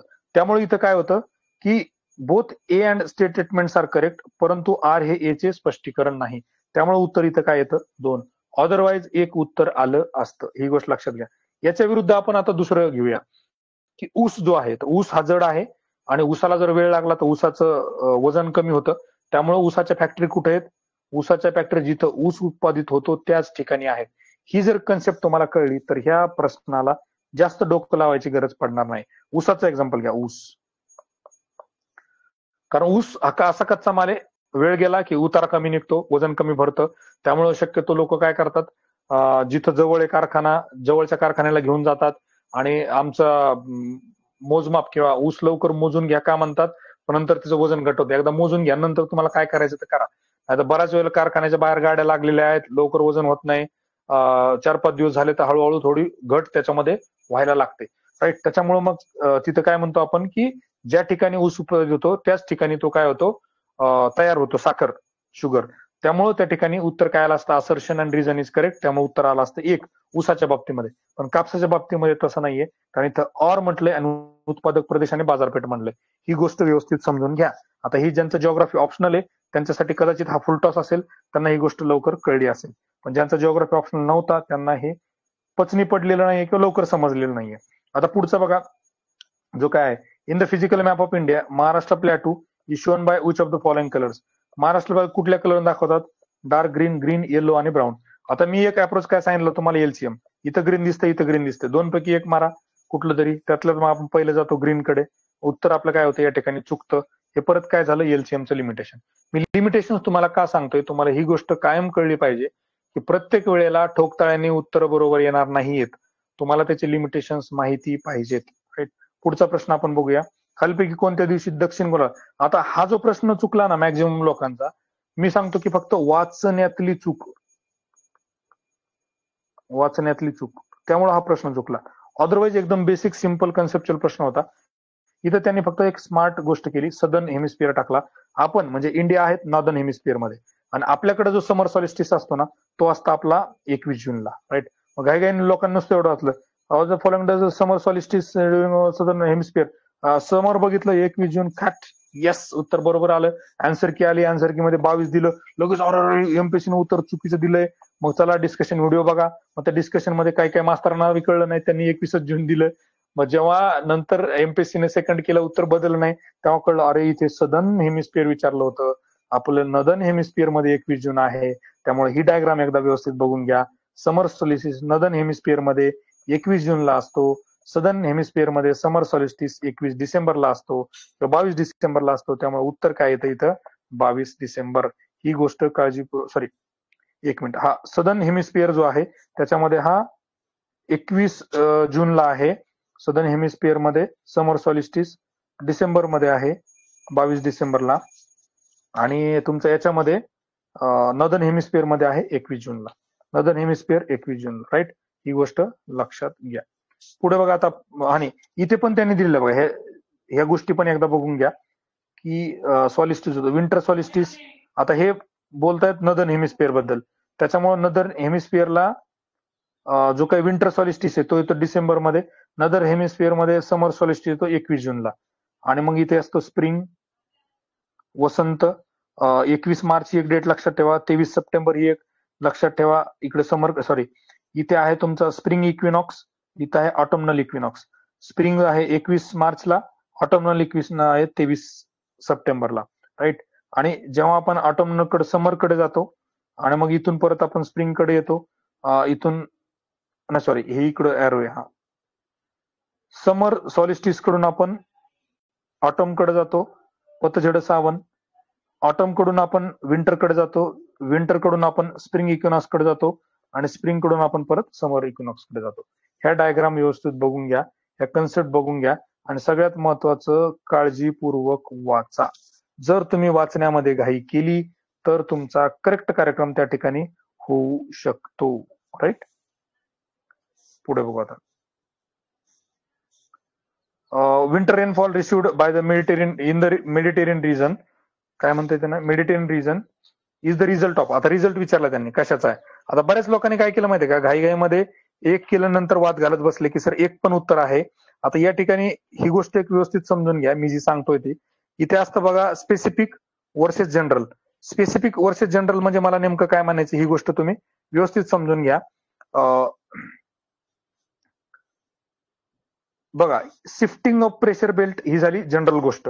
शिफ्टिंग ऑफ प्रेशर बेल्ट मुळे काय होतं की विंटर रेनफॉल मिळतो. पण शिफ्टिंग ऑफ प्रेशर बेल्ट मुळे विंटर रेनफॉल अजून दुसरीकडे मिळू शकतं. हे स्पेसिफिकली मेडिटेरियन रिजन बद्दल बोलतोय, राईट. त्याच्यामुळं ज्या ज्या ठिकाणी जनरल वर्सेस स्पेसिफिक असेल ना, प्रश्नात जर स्पेसिफिक विचारलं तर उत्तरामध्ये पण स्पेसिफिकच बघायचं, जनरल बघायचं नाही. Shifting of pressure belt, low pressure belt occurs over the Mediterranean region during the winter season due to shifting of pressure belt. इथं पण शिफ्टिंग ऑफ प्रेशर बेल्ट आहे, इथं पण शिफ्टिंग ऑफ प्रेशर बेल्ट आहे. फक्त ह्या दुसऱ्या ऑप्शन मध्ये शिफ्टिंग ऑफ प्रेशर बेल्ट सोबत अजून डिटेलमध्ये त्यांनी सांगितलेलं आहे, बरोबर आहे. आता तुम्हाला एखाद्याने विचारलं की बाबा तुम्ही तांबडा पांढरा रस्सा का खाता, तर मला भूक लागते म्हणून. भूक लागल्यावर तर तुम्ही नुसतं बिर्याणी पण खाऊ शकता. तांबडा पांढरा का खाता, की तांबडा पांढऱ्यामध्ये जी टेस्ट आहे ती दुसरीकडे कुठे नाही, आणि मी पर्टिक्युलर या दिवसामध्ये मला ही टेस्ट लागते. मला पांढराही रस्सा लागतो आणि तांबडाही लागतो. त्याच्यामुळे मी स्पेसिफिक जेव्हा एखादी गोष्ट सांगितलेली असते त्यावेळेसचा पर्याय, आणि जेव्हा जनरल एखादी गोष्ट सांगितली असते त्यावेळेसचा पर्याय, जेव्हा आपण आपल्या प्रश्नाला जोडतो, मेडिटेरियन बद्दल बोलतोय, विंटर रेनफॉल बद्दल बोलतोय, इथेही विंटर रेनफॉल बद्दल बोलतोय, अशा ठिकाणी ऑप्शन 2 कडे गेलं पाहिजे, ना की ऑप्शन 1 कडे. आणि अति उत्साही कार्यकर्ते वाचण्याची घाई, उत्तर लवकर मार्क करण्याची घाईमध्ये पहिलं वाचलं, बरोबर आहे, हा ते बरोबरच आहे. हे जर बरोबर आहे, म्हणजे हे जर आपल्याला 75% मध्ये उत्तर बरोबर आहे तर पुढचं 100% मध्ये बरोबर आहे. 75% जायला पाहिजे की 100%, हे जायला पाहिजे. आपली काही कॅट मॅट दुसऱ्या परीक्षा नाही पर्सेंट मध्ये मार्क द्यायला, आपल्याकडे एकच उत्तर बरोबर असतं. आपण काय केलं पाहिजे, व्यवस्थित वाचलं पाहिजे, सगळे ऑप्शन वाचले पाहिजे. Wind blows from Mediterranean sea towards land, orographic, हे तर काय एंटरटेनमेंट वाले ऑप्शन आहेत, हे काय जास्त महत्वाचे नाहीत. कळलं गोष्ट, लक्षात किती काळजीपूर्वक गोष्टी वाचल्या पाहिजे. पुढे बघा आता, trenches are found mainly along the coast of western Pacific ocean because. आता ट्रेंचेस का फाउंड होतात त्याच्याबद्दल हे बोलतायत. आता या ठिकाणी पण काय होतं माहितीये का, की थोडंसं मला असं म्हणायचं की ज्यांचं बेसिक कन्सेप्ट माहित आहेत, त्यांना थोडंसं बेसिक अंडरस्टँडिंग आहे ना, त्यांना असे प्रश्न काहीच अवघड जात नाहीत. बघा, western margin of the Pacific ocean, western margin of the Pacific subduction zone, right. Along the western border of the Pacific, parallel mountain ranges are aligned. Continental slope of the western part of the Pacific Ocean is steep. The western part of the Pacific is characterized by large number of trenches. आता हे म्हणतोय trenches काय आहेत, हे म्हणतोय मोठमोठे trenches आहेत. हे काय उत्तर झालं का, हे कारणाचं म्हणजे कॉज आणि इफेक्ट, बरोबर आहे. त्याला आपण रिझन आणि असर्शन पण म्हणूया. रिझन आणि असर्शन, तुम्ही एक रिझन देता आणि परत रिझनलाच रिझन देतायत की तुम्ही काल का नाही आले तर त्याला पण तुम्ही प्रश्न किंवा त्याला ते कारण जे त्याला कारण देतात, तसं नका करू. बघा इथं सिंपल म्हणलं ट्रेंचेस का फाउंड आहेत, तर बघा सबडक्शन झोन आहे आणि सबडक्शन झोन जिथं असतो तिथं काय असतं आपल्याला माहिती आहे, ट्रेंचेस फाउंड असतात, राईट. त्याच्यामुळं आता बघा पहिलं जे आहेत सबडक्शन झोन मुळे काय होतं, पॅरलल रेंजेस पण असू शकतात. सबडक्शन झोन मुळे काय होतं, स्टीप पण असू शकतं. सबडक्शन झोन मुळे काय ते लार्ज ट्रेंचेस आहेत. म्हणजे कारण कॉज आणि इफेक्ट पण आपल्याला लवकर कळलं पाहिजे. हे कुठं माहितीये का, मी तुम्हाला हिस्ट्रीमध्ये जो भिल्लांचा प्रश्न होता तिथे नाही, हिस्ट्रीचे प्रश्न संपले, तो ट्रेंड संपला. जिओग्राफीमध्ये स्पेसिफिसिटी आहे. जिओग्राफीमध्ये कारण विचारलं तर कारणच बघायचं, परिणाम बघायचे नाही. इथे तुम्हाला काय दिले, कारण विचारलंय खाली परिणाम दिलेत. हा परिणाम आहे. सबडक्शन झोन मुळे पॅरलल रेंजेस आहेत, सबडक्शन झोन मुळे स्टीप आहे, सबडक्शन झोन मुळे काय ट्रेंचेस आहेत, राईट. आणि तुम्हाला विचारलं काय ट्रेंचेस कशामुळे, मग ट्रेंचेस कशामुळे, सबडक्शन झोन मुळे. ही बेसिक जरी कन्सेप्ट माहित असेल ना तुम्हाला, तरी जिओलॉजी मधली, तरी हा प्रश्न सुटू शकतो. त्यामुळं काळजीपूर्वक वाचा, शब्द ग्रामर काळजीपूर्वक वाचा, बऱ्याच वेळेला तुम्हाला तिथे हिंट मिळते. आता पुढचा प्रश्न बघा. The climatic phenomena retreating monsoon is the result of which of the following atmospheric condition in India. बघा रिझल्ट ऑफ चा परिणाम कुठे गेलं, परिस्थितीचा परिणाम. After reaching the Himalayan ranges, southwest monsoon retreats, the apparent movement of the sun, expansion of high pressure belt from the northwestern part to southwestern part of India, eastern, occurrence of variability in the atmospheric pressure develop over Indian subcontinent. आता बघा तुम्हाला मी काय म्हणलं होतं, specific versus general. आणि ऍट्रिब्युट्स of question म्हणजे मी तुम्हाला मगाशी जे सांगितलं की प्रश्नामध्ये जे विचारलंय त्याला धरून किंवा त्याला अनुसरून मेडिटेरियन सी सारखं विंटर विचारलंय, मेडिटेरियन विचारलंय. आता इथे पण बघा रिट्रीटिंग मान्सून बद्दल विचारलंय, रिझल्ट पण विचारलंय, अॅटमॉस्फेरिक कंडिशन बद्दल पण बोललेलं आहे, राईट. तर इथे काय अपरंट मुवमेंट ऑफ सन 100% बरोबर आहे, पण अपरंट मुवमेंट ऑफ द सन मुळे पहिला मान्सून पण येतो ना. इथं रिट्रीटिंग मान्सून बद्दल विचारलंय, राईट. स्पेसिफिसिटी विचारली आहे, जनरल नाही विचारलंय, हे जनरल झालं. स्पेसिफिसिटी मुळे काय होतं आपल्याला उत्तर हे देता येईल का, नाही. आता after reaching the Himalayan ranges south western monsoon retreats, आता हेच वरचं जे तेच त्यांनी रिपीट केलं. हे कशामुळे होतं हे सांग ना, हिमालय हा रिट्रीट कशामुळे होतो तेच सांग.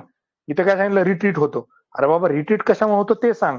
मग खाली सांगताय expansion of high pressure belt from north western part to the south eastern part of India. हे झालं तुमचं स्पेसिफिक कारण, retreating of monsoon as a result of atmospheric phenomena in India, right. Occurrence of variability, परत हे general झालं, हे general झालं. ह्या व्हेरिएबिलिटीमुळे तर वर पण जातो ना मान्सून, खाली काय येतोय ते सांग मला. याच्यामुळे वर पण जातो, याच्यामुळे पण वर जातो, आणि हे तर काय जे स्टेटमेंट आहे तेच दिलेलं आहे, त्यामुळे हेच नाही. उत्तर काय आलं, 3.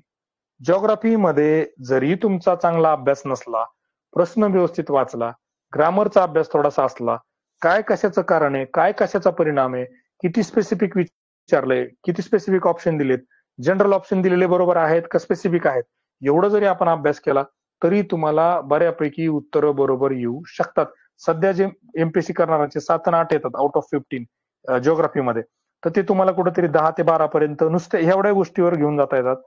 जर अभ्यास अजून वाढवला, कन्सेप्च्युअल क्लॅरिटी वाढवली, रिझन बेस्ड अभ्यास केला, तर तिथे मला वाटतं 13 ते 14 मार्क जिओग्राफीमध्ये पण प्रश्न बरोबर यायला काहीच अडचण नाही. आता कळलं पॅरेंट बॅच आणि चायनीज बॅच मध्ये काय फरक आहे. चला पुढे जाऊया आपण. बघा in Maharashtra in order from north the major hill ranges on the plateau and river. ठीक आहे, मराठीत वाचलं तरी काही प्रॉब्लेम नाही. सातपुडा पर्वतरांगेच्या हे विचारलं की सिक्वेन्स विचारलेला, राईट. सातमाळा ते विनसॅट तुम्ही लक्षात ठेवलं असेल, विंध्यन, नर्मदा, सातपुडा, अजिंठा, तापी. ही तापी एक नदी आहे, नर्मदा एक नदी आहे, हा विंध्यन पर्वत आहे, सातपुडा पर्वत आहे, अजिंठा. हे तुम्हाला ते शॉर्ट काय म्हणतात त्याला, न्यूमॅनिक्स आहे त्याचं, विनसॅट. येणं पण याचं उत्तर लगेच तुमचं येऊन जातं, काहीच लॉजिक लावायची गरज नाही. फक्त मी इथं ह्या घेण्याचा एक सांगितली गोष्ट. कधी कधी काय होतं, आता बघा अ ब अ क याने काय केलं, शक्यतो ऑल वाला जो आहे सर्व बरोबर वाला 4 नंबरला असतो, बरोबर युजली. पण घाईघाईमध्ये काय होतं, माणूस इथं बघितलं हाय बरोबर आहे, हे बरोबर आहे, हे बरोबर, हे बरोबर आहे, आणि आपण येस केलं, उत्तर बरोबर आलं घाईघाईमध्ये, आणि इथं 4ला टिक केलं. माहिती आपल्याला 4 लावाला असतं. एक जण हीच गोष्ट पकडली आणि त्यानं काय केलं की ऑल वाला 4ला न ठेवता 2ला ठेवला. त्यांना काय चेक करायचंय, तुमचा अलर्टनेस, तुमचा अटेंटिव्हनेस, तुमचं कॉन्सन्ट्रेशन. त्यामुळे हे 3 शब्द मी कायम जे म्हणतो ना ते यासाठी म्हणतो. आणि आजच्या डिस्कशन मधला म्हणजे आता 600-700 पोरं काहीतरी जॉईन झालेत, कमीत कमी 10 पोरं असे असतील ज्यांनी ऑल ऑफ द अबो इथे यांना माहित नव्हतं, हे चारही त्यांनी बरोबर केले आणि डी ला उत्तर केलं. जेव्हा आन्सर की आली तेव्हा कळलं की आपली ती चूक झालेली आहे. मी सांगतो त्यामुळे ह्या गोष्टी गरजेच्या असतील. एका पोरासाठी एक प्रश्न हा खूप महत्वाचा आहे, बाकीच्यांसाठी ही खूप साधारण सिली गोष्ट वाटत असेल, पण आणि जेव्हा जेव्हा ऑल ऑफ द अबो हा शिफ्ट झालेला आहे, डी वरून all of the above shift झालाय, बऱ्याच वेळेला ते करेक्ट आन्सर आहे. बऱ्याच वेळेला ते करेक्ट आन्सर आहे, ऑलवेज नाही. आणि हे तुम्हाला मेन्स मध्ये खूप वेळा बघायला मिळेल. परत हा रूल नाही, जनरल ऑब्झर्वेशन आहे, हे ठोकताळे आहेत अभ्यासाच्या पलीकडचे. राईट, पुढे जाऊया आपण. हा, कुठे हेडवर्ड इरोजन, ठीक आहे, चला इथे हा प्रश्न घेऊया आपण, काहीच प्रॉब्लेम नाही. हा जो प्रश्न आहे 32 नंबरचा, सह्याद्रीची रांग सरळ नसत, अनेक ठिकाणी ती वक्राकार झालेली आहे. सह्याद्रीची रांग म्हणजे अशी अशी नाहीये, अशी थोडी थोडी वाकडी वाकडी झालेली आहे, बरोबर आहे, असं त्यांचं थोडक्यात म्हणणं आहे. आपण जनरल ढोबळ मानानं बघूया आता काय काय उत्तर पर्याय दिले ते बघू. की सह्याद्रीतून उगम पावणाऱ्या कोकणातील नद्यांनी उगमापाशी केलेल्या शीर्षवर्ती खननामुळे त्रिवक्रवार झालेली आहे. कोकणातील कुठे गेलं, पार्श्ववर्ती, इंग्लिश मध्ये वाचू थोडं सोपं वाटतं. Headward erosion, lateral erosion, downward erosion, आणि they are heavily eroded and hence it is curved due to heavy rainfall. Sahyadri rainfall is heavily. कुठे काय काहीच बोलत नाही, त्याला पहिले एलिमिनेट करा. आता राहिले 3 प्रश्न, हेडवर्ड, लॅटरल आणि डाउनवर्ड. आता हा जो सह्याद्री आहे, समजा हा पर्वत आहे, सह्याद्री पर्वत रांग आहे. आता सह्याद्रीच्या पर्वत रांगेमध्ये हा वाकडा तिकडा झालेला आहे, इथून नद्या उगम पावतात. तर हा वाकडा होण्यामध्ये नदी इथं मध्ये आल्यानंतर कारण असेल, खाली आल्यावर कारण असेल, का वर असल्यावर कारण असेल? सिंपल लॉजिक सांगा. जेव्हा ही सह्याद्री मधून नदी सुरू होते, वर जर तिनं काही घासाघासी केली तरच ते वक्राकार होणार ना. काहीच डोकं लावू नका. फक्त सह्याद्री माउंटेन रेंज मधून ओरिजिन होणाऱ्या नद्या सुरुवातीला जर त्यांनी काही कारण केलं तरच, जेव्हा एकदा त्या खाली उतरल्या म्हणजे मधल्या भागामध्ये आल्या किंवा खालच्या भागामध्ये आला, ह्या दोन्हीचा सह्याद्रीवर काहीच परिणाम होत नाहीये ना. ही एक बेसिक गोष्ट जरी लक्षात आली तरी लक्षात येईल की headward erosion is the correct answer. Right, एकदम बेसिक सिंपल गोष्ट जरी तुमच्या लक्षात आली, सह्याद्री रेंज बद्दल हा बोलतोय, पर्वताबद्दल बोलतोय, पर्वतातून नद्या उगम पाहतायत. सुरुवातीच्या काळात जर त्यांनी काय केलं तरच त्याला काही गोष्टी होणार आहेत ना. खाली गेल्यावर एकदा पर्वताचा काही संबंध राहणार नाही ना. तो खाली जाऊन काय करल, लोअर एंडला गेला तर डेल्टामध्ये काही चेंज करल, बॉडीमध्ये फार तर फार नद्याचे पात्र वाढतील किंवा ते ऑक्सबोलेक वगैरे सारख्या हिमालयन सारख्या फेनॉमेना वगैरे तयार होतील. इथं तर काही फरक पडणार नाहीये ना. राईट, पुढे बघा. Compare to Godavari and Krishna river, course of Kaveri river receives large volume of water during winter because. ज्याला एवढी गोष्ट कळली ना, हे विंटर, त्याचं उत्तर बरोबर आलं. ज्या लोकांनी हे घाईघाईमध्ये वाचलं ना, 100% करेक्ट कार्यक्रम झाला. तुम्ही बघा, यातले आता कमीत कमी 50 तरी स्टुडंट्स असे असतील, 50 मिनिमम सांगतो, ज्यांचा इथं करेक्ट कार्यक्रम झाला, त्यांनी बोथ केलेलं आहे. राईट, इथं प्रश्न काय विचारला की गोदावरी आणि कृष्णाच्या कम्पेअरमध्ये कावेरीला हिवाळ्यामध्ये जास्त पाऊस पाणी का जास्त असतं त्या नदीमध्ये. बघा, course of the river receives heavy rainfall from south west monsoon, rainfall from north east monsoon, both monsoon. आता आपला जो नेहमीचा असतो तो असतो नैऋत्य मान्सून, बरोबर आहे, जो काय आपला आहे तो. आणि जो ईशान्य असतो तो असतो तुमचा हिवाळ्यामधला रिट्रीटिंग मान्सून. तुम्हाला एवढं जरी कळलं की कावेरीचा जो विंटरवाला आहे तर तो आहे नॉर्थ ईस्ट मान्सून, ना की साऊथ ईस्ट मान्सून, एवढं जरी कळलं तरी उत्तर येतं. पण जर घाईघाईमध्ये विंटरला मिस केलं तर तुमचा करेक्ट कार्यक्रम त्या ठिकाणी होऊ शकतो. पुढे बघा. आता हा प्रश्न जो आहे, ह्या प्रश्नाला जास्त डोकं लावायचं नाही. हा अल्फ्रेड वेबरचा वगैरे हे थेरॉटिकल प्रश्न जे आहेत, स्कॉलर्स, थिंकर्स आणि अधूनमधून एक्झामिनरला किडे असतात. आता ते जिओग्राफी ऑप्शनवाले काय म्हणतात त्याला, एखाद्या युनिव्हर्सिटीमध्ये प्रोफेसर असतात, पीएचडी गाईड वगैरे असतात, त्यांना खूप किडा असतो एखाद 2 थिंकर टाकण्याचा इकॉनॉमीमध्ये, जिओग्राफीमध्ये. त्यात जास्त लोड घ्यायचा नाही. त्याच्या नादामध्ये तुम्ही बेसिक प्रश्न पण चुकवता की आता वेबर केला, मग पुढच्या वेळेस तुम्ही विटेकर वगैरे करणार, कॉन्सन्ट्रिक झोन थेअरी करणार, हॉल अँगल, ते बाकीचे जे आपण मेन्सला करतो त्या थेअरी सगळ्या जर केल्या तर जे बेसिक मध्ये प्रश्न आहेत ते पण चुकून जातील. अशा प्रश्नांना जास्त डोकं लावायचं नाही, स्किप केला तरी काही हरकत नाही, ही गोष्ट लक्षात घ्या. पुढचा प्रश्न बघा. हा, आता हा आला 35 नंबरचा प्रश्न जो आहे तो बघा की याच्यामध्ये काय कॉम्पॅक्ट सेटलमेंट वगैरे, तर याच्यामध्ये लॉजिक वगैरे काही चालत नाही. तुम्हाला ह्या गोष्टी माहिती पाहिजेत आणि असे प्रश्न पण ज्याला अॅक्युरेटली येतात त्याने सोडवा, अदरवाईज स्किप केले तरी काही प्रॉब्लेम नाही. पण युजली सेटलमेंटवर मेन्सला प्रश्न असतोच असतो, आजकाल प्रिलिम्सला पण विचारतायत, तो टॉपिक चांगला करायला काही हरकत नाही. पुढे बघा आता dash dash materials whose resistivities become zero below critical temperature. ह्या पदार्थाचा प्रतिरोधकता निर्णायक क्रिटिकल तापमानाच्या खाली 0 होते. आता बघा, एक सिंपल गोष्ट तुम्ही फक्त लक्षात घ्या, तुम्हाला फक्त गोष्टींचे अर्थ कळले पाहिजे. बऱ्याच वेळेला प्रॉब्लेम काय होतं, सायन्समध्ये तुम्ही त्याचा अर्थ लवकर कळत नाही, पाठ करायला बघता, रट्टा मारायला बघता आणि परीक्षेत मग गोंधळ होतो आणि प्रश्न चुकतो. आता इथं काय म्हटलं त्यांनी की हुज रेजिस्टिव्हिटी म्हणजे थोडक्यात रेजिस्टन्स क्रिटिकल प्रतिरोधकता बिकम झिरो, जो रोधच करत नाही, जो विरोधच करत नाही. एखाद्याला कोणी येऊन धक्का मारला, बुक्की मारली तर तो शांत बसून राहतो, तर ते काय विरोधच करत नाही, प्रतिरोध करत नाही. तर अशाला काय म्हणतो आपण?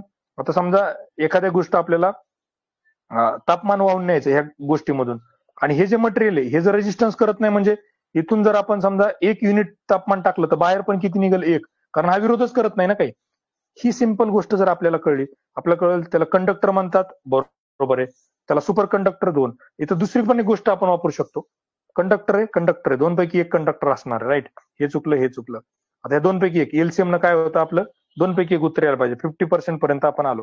पुढचा भाग कसा म्हटलं मी तुम्हाला, अजून स्पेसिफिक.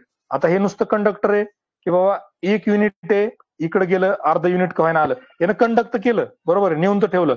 गुड कंडक्टर म्हणजे काय? Super conductor. काय भारी आहे, 1 दिला आणि 1च नेऊन दिला, 1 घेऊन गेला आणि 1 तिथपर्यंत पोहोचवला. हा काय झाला? Super conductor. भारी माणूस. उत्तर काय असलं पाहिजे? Super conductor. General versus specific पण याला आपण म्हणू शकतो. किंवा इथं झिरो म्हटलं ना, झिरो म्हणजे याला 1 युनिट दिलं, म्हणजे थोडक्यामध्ये आपण समजा आता क्लासमध्ये बसलोय आणि कोणाचा तरी बर्थडे आणि आपण त्यांनी चॉकलेट वगैरे खायला दिले, आपण काय म्हणतो, घे हा चॉकलेटचा डबा, 1-1 पास कर. तो हळूहळू काय करतो, 1-1 जण घेणारा 2-2 घेतो, मागच्यांना फार कमी देतो. मग त्या ठिकाणी तो नुसता कंडक्टर आहे की काय काय जाऊ देतो. सुपर कंडक्टर कोण आहे? ज्याने 1 घेतला आणि बाकी सगळा माल वापस मागे पाठवला, तो काय झाला? Super conductor. एवढा बेसिक कारण हा झिरोचा अर्थ असतो सुपर कंडक्टर. रेजिस्टन्स काही करत नाहीये, मध्ये अडथळा आणत नाहीये, त्याला अडवत नाहीये, राईट. ही गोष्ट. हे जास्त एक्झाम्पल कुठं ठरतं? फाईलमध्ये. एखादी फाईल आहे आणि एका डिपार्टमेंट कडून दुसऱ्या आपल्या राज्यसेवेत जागेची किंवा ऍग्रिकल्चरची जागेची फाईल आहे, फायनान्सला अडकली होती, फायनान्सनं क्लिअर केली, आता जीईडी कडे आली, जीईडीनं पुन्हा वापस पाठवली. आता जीईडी त्याच्यावर काय करणार, कुठल्या डिपार्टमेंटला पाठवणार, ते किती वेळ लागणार, त्याच्यावर गोष्टी डिपेंड असतात. एखाद्या डिपार्टमेंटमध्ये आली आणि त्यांनी लगेच फास्ट पुढे केली, तो झाला सुपर कंडक्टर. चला पुढे.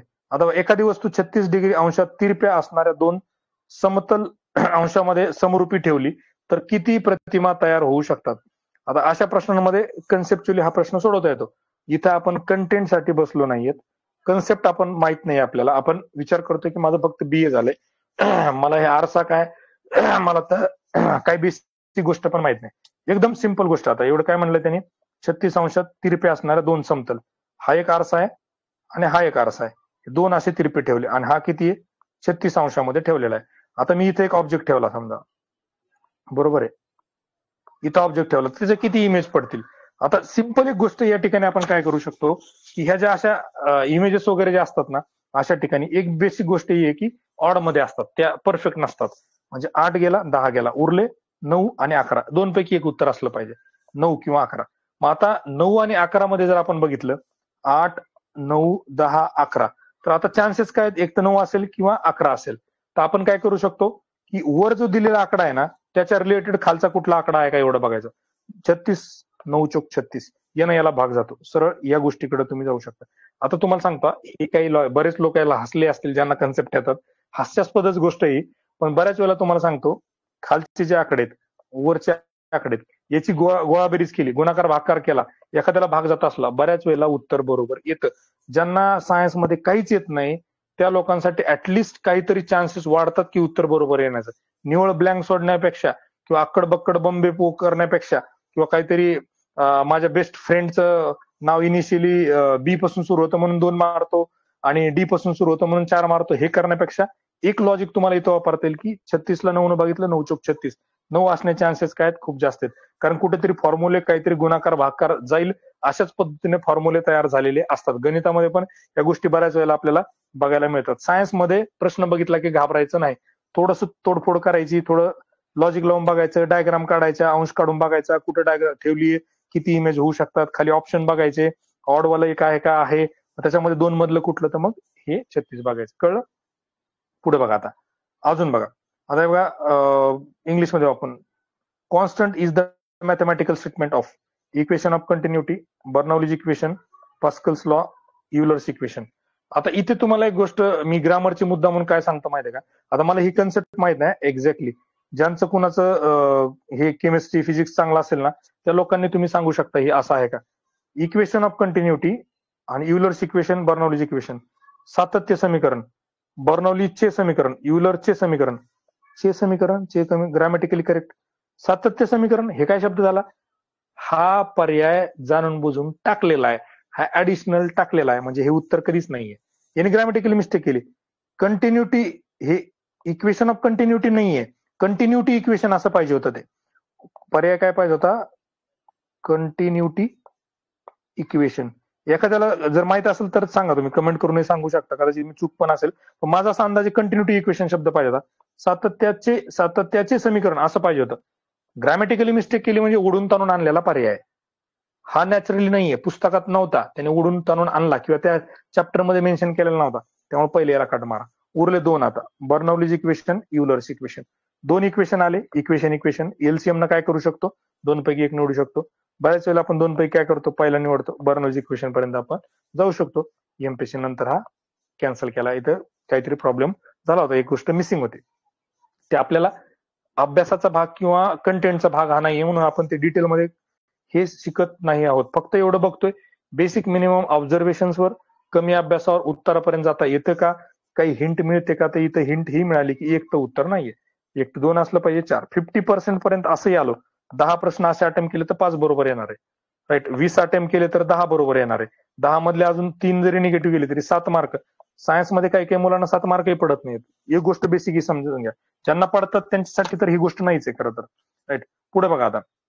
When alpha particle emits from a radioactive element, then atomic number decreases by 2, mass number increases by.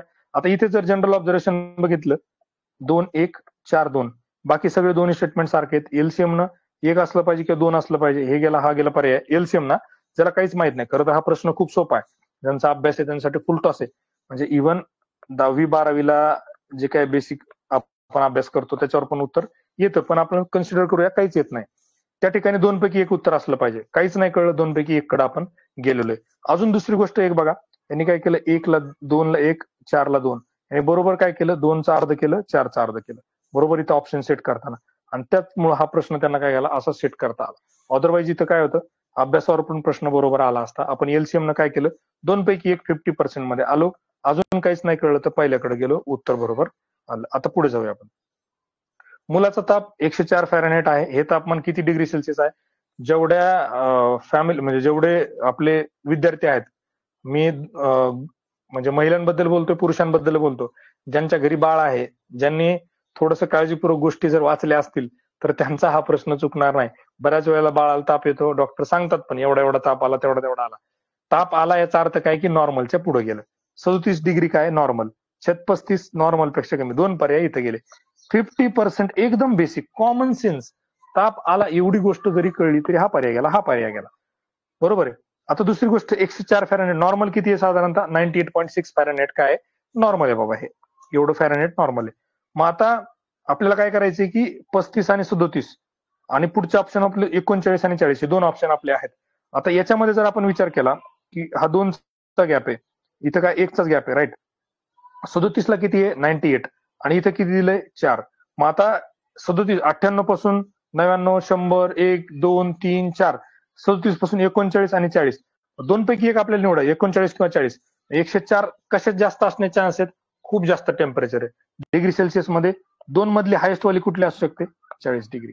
40 डिग्रीकडे पण तुम्ही जाऊ शकता. 2 ऑप्शन तर नुसते ऑब्झर्वेशन कॉमन सेन्स न पण बरोबर आले पाहिजेत. 37 नॉर्मल आहे, 98.6 आहे. 104 हे खूप जास्त ताप झाला. बरोबर.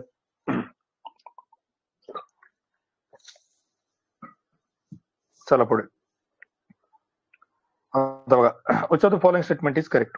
आता इथे पण काही काही गोष्टी ज्या आहेत त्या आपण थोड्याशा बघूयात. की सायन्स मध्ये जे मी सांगतो ना की सारख्या सारख्या गोष्टी दिल्यात, एलसीएम वापरा, काहीच नाही आलं, एलसीएम मध्ये करेक्ट वर्सेस इनकरेक्ट वापरा, पहिली करेक्ट माना, मॅक्झिमम उत्तर बरोबर येतील, सगळे बरोबर येणार नाहीत. पुढे बघू आपण आता.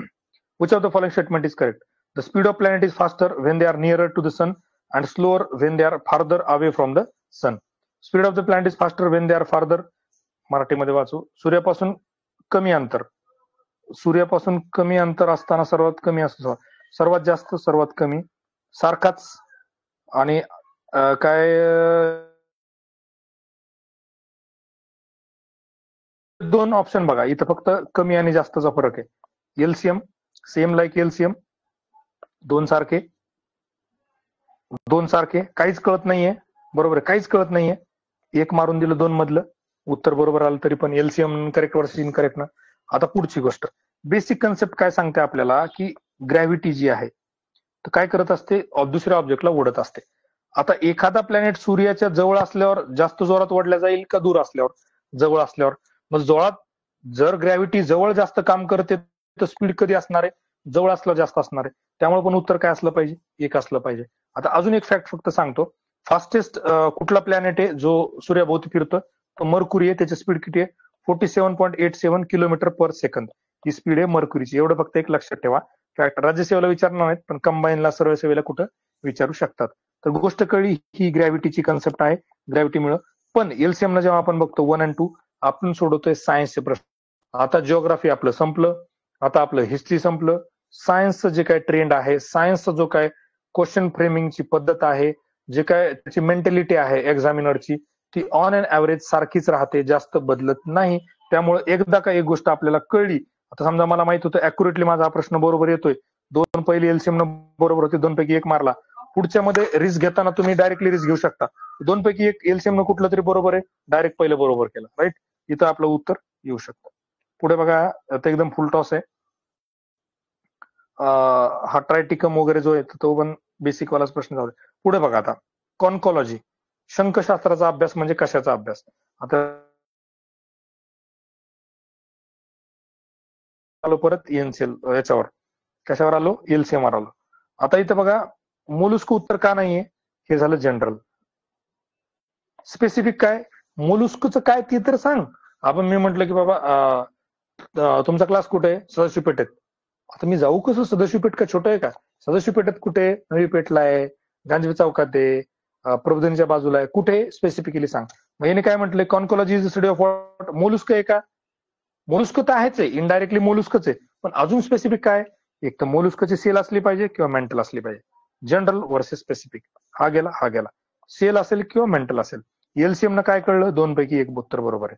आता परत दोन पैकी एक आपल्याला काय कळतंय? काहीच माहित नाही, दोन पैकी एकही माहित नाही. एलसीएम न दोन पैकी एक आलं, सुरुवातीचं करेक्ट मानलं, पुढचं चूक मानलं, उत्तर तरीही बरोबर आलं. एलसीएम न फक्त एवढ्या पद्धतीने किती आले? 3 बरोबर आलेत आत्ताच्या आत्ता. याला म्हणतो आपण ट्रेंड. कळलं? सायन्सवाले, जनरल सायन्सवाले अवघड जाणार आहे. मला असं वाटतं की एवढं जरी तुम्ही केलं ना की 2 एलसीएम न बरोबर आले, जनरल वर्सेस स्पेसिफिक न हे कट केलं, दोन पैकी एक असायला पाहिजे, मग पहिलं घेतलं, पुढे गेलो. चला आता बघा, पुढचा अजून एक ट्रेंड तुम्हाला सांगतो. 45 number, the phylum Mollusca contains soft bodied animals characterise of. They are second largest phylum in the kingdom animal. They are generally bilaterally symmetrical. आता हे जे स्टेटमेंट असतं, दे आर जनरली बायोलॅटरली, याला म्हणतो आपण ओपन एंडेड जनरल स्टेटमेंट. आणि असे statement शक्यतो बरोबरच असतात. दे आर ओनली टेरेस्ट्रियल, हे झाले तुमचे कॅटेगोरिकल स्टेटमेंट, किंवा त्याला आपण म्हणतो extreme statement. They are having muscular foot. तर ओनली वाला जो पर्याय आहे ना, तर शक्यतो हे चूक असतात. कारण काय होतं, सायन्समध्ये एक्सेप्शन्स वगैरे खूप जास्त असतात. एक जरी मोलुस्क असेल की जो सॉफ्ट बॉडी नाहीये, तर उत्तर चुकून जातं किंवा कॅटेगोरिकल स्टेटमेंट चुकून जातं. आता खाली करेक्ट काय म्हटलेलं आहे त्यांनी? A B C, A B D, A B. अजून एक गंमत सांगतो आता. आता आपलं एलसीएम याचा चुकला, हिस्ट्रीचं संपलं बरं. हिस्ट्रीमध्ये आपण काय केलं होतं? 4 बघितले, 4 पैकी 3च उत्तर पाहिजे, चौथ्याला आपण चूक मानला. आता इथे बघा 4 दिलेत, 4 पैकी खाली ऑप्शन मध्ये मॅक्झिमम 3 आहेत. याचा अर्थ काय की 4 पैकी एक कुठलं ना कुठलं चूक असलं पाहिजे. आपण बळी हिस्ट्रीला कुठला दिला? हिस्ट्रीला आपण डीचा बळी दिला. इथं आपण कशाचा बळी दिला पाहिजे? हे बघा, दे आर हॅव्हिंग मस्क्युलर फूट, थोडं जनरल स्टेटमेंट झालं. बी पण जनरल. हे काय झालं? तिसरं एक्स्ट्रीम स्टेटमेंट झालं. एक्स्ट्रीम स्टेटमेंटचा काय केलं पाहिजे? बळी दिला पाहिजे. म्हणजे मला काय नकोय? सी नकोय, मला सी नकोय. उत्तर आलं माझं A B D is correct. म्हणजे ब्रॉडर अँड इन्क्लुझिव्ह वापरला, जास्तीत जास्त पर्याय निवडले, हा गेला एबीसी किंवा एबीडी. मग एबीसी मी का नाही घेतला, हिस्ट्रीत असता तर कदाचित घेतला असता. सायन्स मध्ये मी काय बघितलं, एक्स्ट्रीम स्टेटमेंट आलं म्हणून मी काय केलं, डायरेक्टली याला स्किप केलं. आता सेम हीच गोष्ट आपल्याला पुढे बघायची आहे. किती नंबर मध्ये येतो तो, बहुतेक 70 नंबरचा प्रश्न आहे. चला 70 नंबरचा प्रश्न आपण बघूया. बघा इथं फायलम वाला 45 वाला प्रश्न आहे, 70 वाला प्रश्न आहे. सायन्स मध्ये चालू आहे आपलं, बरोबर आहे. सायन्सचा ट्रेंड आपल्याला बघायचा आहे, राईट. हे बघा आता, which of the following statements are correct? Enzymes are organic catalysts that accelerate biological reaction. General statement. Enzymes are made up of from proteins. Okay. Enzyme activity is not depends upon temperature. And amylase is at starch. बरोबर आहे. आता इथे पण बघा, इथे all वाला आहे खरं, 4 वाला पण आहे. इथे तुम्हाला एक काय कळतं की तिसरं स्टेटमेंट नॉट वाला आहे. हे काय झालं तुमचं, इथं एक काय म्हणतात एक्स्ट्रीम वर्ड त्याने वापरला. Enzyme activity is not depends upon temperature. आता दुसरी गोष्ट, एलसीएम जे म्हटलं होतं मी तुम्हाला, आणि काय म्हणतात त्याला ट्रेंड पॅटर्न वगैरे पण बघितला. आणि दुसरी महत्वाची गोष्ट ग्रामर. हे बघा ग्रामर मी इथं काय म्हटलं, एन्झायमिक ऍक्टिव्हिटी इज नॉट डिपेंड्स नाही, डिपेंड झालं वर्ब, डिपेंडंट पाहिजे होतं, डिपेंडंट, बरोबर आहे, अपॉन टेम्परेचर. तेव्हा हे काय झालं, स्टेटमेंट ग्रॅमॅटिकली करेक्ट. जर हे स्टेटमेंट ग्रॅमॅटिकली करेक्ट नाही, याचा अर्थ हे ओढून ताणून आणलेलं स्टेटमेंट आहे. एखाद्या लेक्चरला बळच बस म्हटलं ना, ते चुळबुळ करत बसतंय, मागं व्हॉट्सअप बघतंय, मागं काहीतरी याला विचारण त्याला विचारण, काहीतरी चुळबुळ करतंय. जे मन लावून अभ्यास करायला आलेत ना, ते शांततेनं लेक्चरकडे बघत असतात. उडून ताणून लेक्चरला बसवलेला प्राणी हा सी नंबरचा. त्याच्यामुळे याच्यामध्ये काय झाली, ग्रॅमॅटिकली एरर झाली. मी तुम्हाला तेव्हा पण सांगितलं होतं आधी पण, एखादा पर्याय जेव्हा टाकायचा असतो, चुकीचा टाकायचा असतो, तेव्हा त्याच्यामध्ये काही ना काही चूक राहून जाते, तो ग्रॅमॅटिकली करेक्ट नसतो. ग्रॅमॅटिकली करेक्ट काय असतं, कट कॉपी पेस्ट. स्टेट बोर्डातून केलं किंवा अजून स्टँडर्ड पुस्तकातून केलं, cut copy paste, grammatically correct असणार. इथे ग्रॅमॅटिकली करेक्ट नाही, याचा अर्थ काय, ह्या चुकीचा पर्याय. मग आपण काय करायचं, सी उडवायचा. सी उडवला, उत्तर आलं एबीडी. परत हेच उत्तर आलं. हा झाला तुमचा ट्रेंड, हे झालं तुमचं ग्रामर, हे झाली तुमची हिंट, राईट. आता पुढे, विकरांची क्रियाशीलता तापमानावर अवलंबून नसते. इथं तर बरोबर आहे, is not depends upon temperature. English मधलं जिथं जिथं डाऊट असेल त्यामुळे इंग्लिश मधलं वाचा, असं मी तुम्हाला म्हटलं होतं. आपण आलो होतो 45 पर्यंत. 45 आपला झाला, कळलं तुम्हाला ट्रेंड वगैरे सगळ्या गोष्टी. आता पुढे बघू. हा, आता इकॉनॉमी सुरू झालं. आता सायन्सचा ट्रेंड संपला, आता ट्रेंड सुरू झाला इकॉनॉमीचा. Which of the following major policy interventions are part of the land reforms in India. Land रिफॉर्मचे कुठले मेजर पार्ट आहेत, आता बघा. Abolition of intermediaries, tenancy reforms, fixing ceiling on land holding, consultation of land holding. आणि दुसरी गोष्ट सांगतो तुम्हाला, इकॉनॉमीमध्ये जिथं जिथं ऑल असेल, तुम्हाला काहीच कळलं नाही, ऑलकडे जा. ब्रॉडर इन्क्लुझिव्हचा भरपूर वापर करा, मॅक्झिमम उत्तर बरोबर येतील. हा ट्रेंड मी मागच्या वेळेस पण बघितला, याच्या आधी पण बघितला. तुम्ही स्वतः पण क्रॉस चेक करून बघा.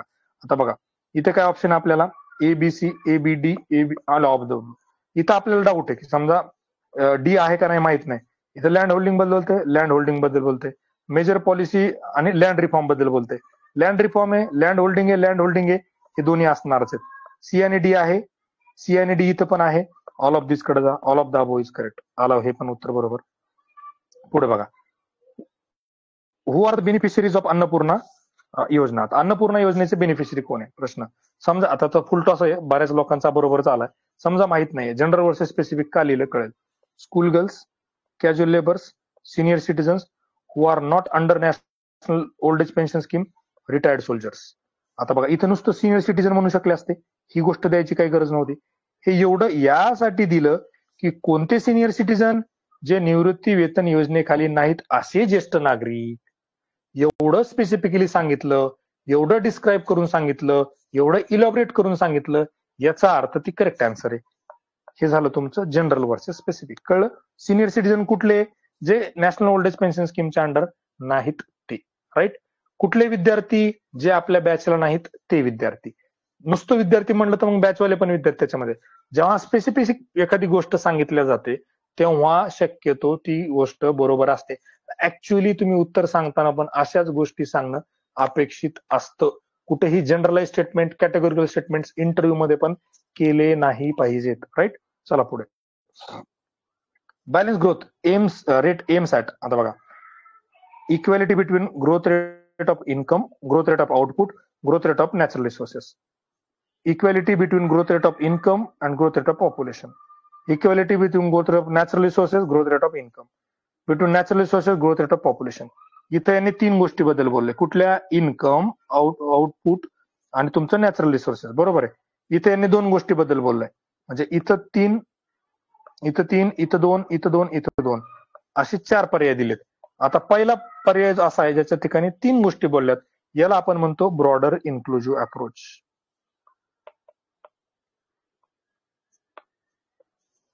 बरोबर आहे. आजारी आहे का? हो. सर्दी झाली का? सर्दी झाली, खोकला झाला, तापही आला. 2-3 गोष्टी झाल्या आजारी पडलं तर. म्हणजे ब्रॉडर इन्क्लुझिव्ह अप्रोच हा आहे.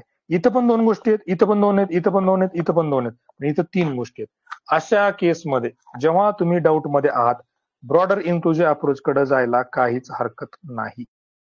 आणि तुम्हाला हा अप्रोच इकॉनॉमीमध्ये 100% गॅरंटी देतो. 4-5 प्रश्न असेच बरोबर आणून देणार. अर्बनायझेशन मीन्स, आता बघा एलसीएमचा वापर कसा करा. मागच्या वेळेस हा खूप जणांचा प्रश्न चुकला, चांगल्या विद्यार्थ्यांचा, ज्यांनी मेन्स दिलेत, इंटरव्ह्यू दिलेत त्यांचा पण. बघा आता कन्सेप्ट तुम्हाला काहीच माहित नाही. Centralisation of population in cities, decentralisation of population in cities, centralisation of population in villages, increase in density of population. बरोबर आहे. आता आपल्याला काल अक्षर बाहेर भरावं, मग काहीच कळत नाही आपल्याला. सेंट्रलायझेशन इथं दिसतं, सेंट्रलायझेशन इथं दिसतं, इथं सिटी दिसतं, इथं सिटी दिसतं. याचा अर्थ काय की ही कॉमन धागा काय सापडला आपल्याला? कच्चा धागा नाही, बरं कच्चे धागे नाही, कॉमन धागे. त्याला आपण म्हणतोय की कॉमन गोष्ट. एलसीएम काय म्हणतो आपण? कॉमन मिनिमम जे, तर ते काय सापडलं ते बघा. कॉमन मिनिमम काय सापडलं? सेंट्रलायझेशन आणि सिटी. पहिल्या ऑप्शन मध्ये सेंट्रलायझेशन पण आहे, सिटी पण आहे. दुसऱ्यात सेंट्रलायझेशन नाही, फक्त सिटी आहे. तिसऱ्यात सेंट्रलायझेशन आहे, सिटी नाहीये. याचा अर्थ काय? पहिला जो आहे याच्यामध्ये दोन्ही गोष्टी आपल्याला मिळाल्या. उत्तर काय असलं पाहिजे? ओनली ए. विषय संपला. इथं ऑल ऑफ द अबोव कडे आपण जात नाही, कारण डायरेक्टली कॉन्ट्राडिक्ट म्हणतंय. डिसेंट्रलायझेशन म्हणतंय, सेंट्रलायझेशन म्हणतंय. इथं विलेज बद्दल बोलतंय, इथं सिटी बद्दल बोलतंय, तर increase in density of population बद्दल बोलतोय. राईट. त्यामुळे इथं 4 या ठिकाणी फक्त तुम्हाला ब्रॉडर अँड इन्क्लुझिव्हचं लिमिटेशन तुम्हाला बघायला मिळेल. पण इथे जर एलसीएमचा वापर केला, सेंट्रलायझेशन सिटीज, तर उत्तर तुमचं बरोबर येऊ शकतं. एक उत्तर हे बरोबर. आता दुसरी बघा, अर्बनायझेशन, नागरीकरण म्हणजे काय? आता ही बेसिक कन्सेप्ट आहे. समजा की नागरीकरण म्हणजे काय, अर्बनायझेशन म्हणजे काय. तर बघा, centralisation of population in the cities, की जे काही शहरांमध्ये लोक आहेत त्यांचं केंद्रीकरण होणे, म्हणजे मॅक्झिमम पोरं पेठेतच येणे. तिकडं कर्वेनगरला नाहीत, कात्रजला नाहीत, सांगवीमध्ये नाही, सगळे पोरं काय करतात? पेठेमध्ये जायला लागले. तरी ते नागरीकरण आहे.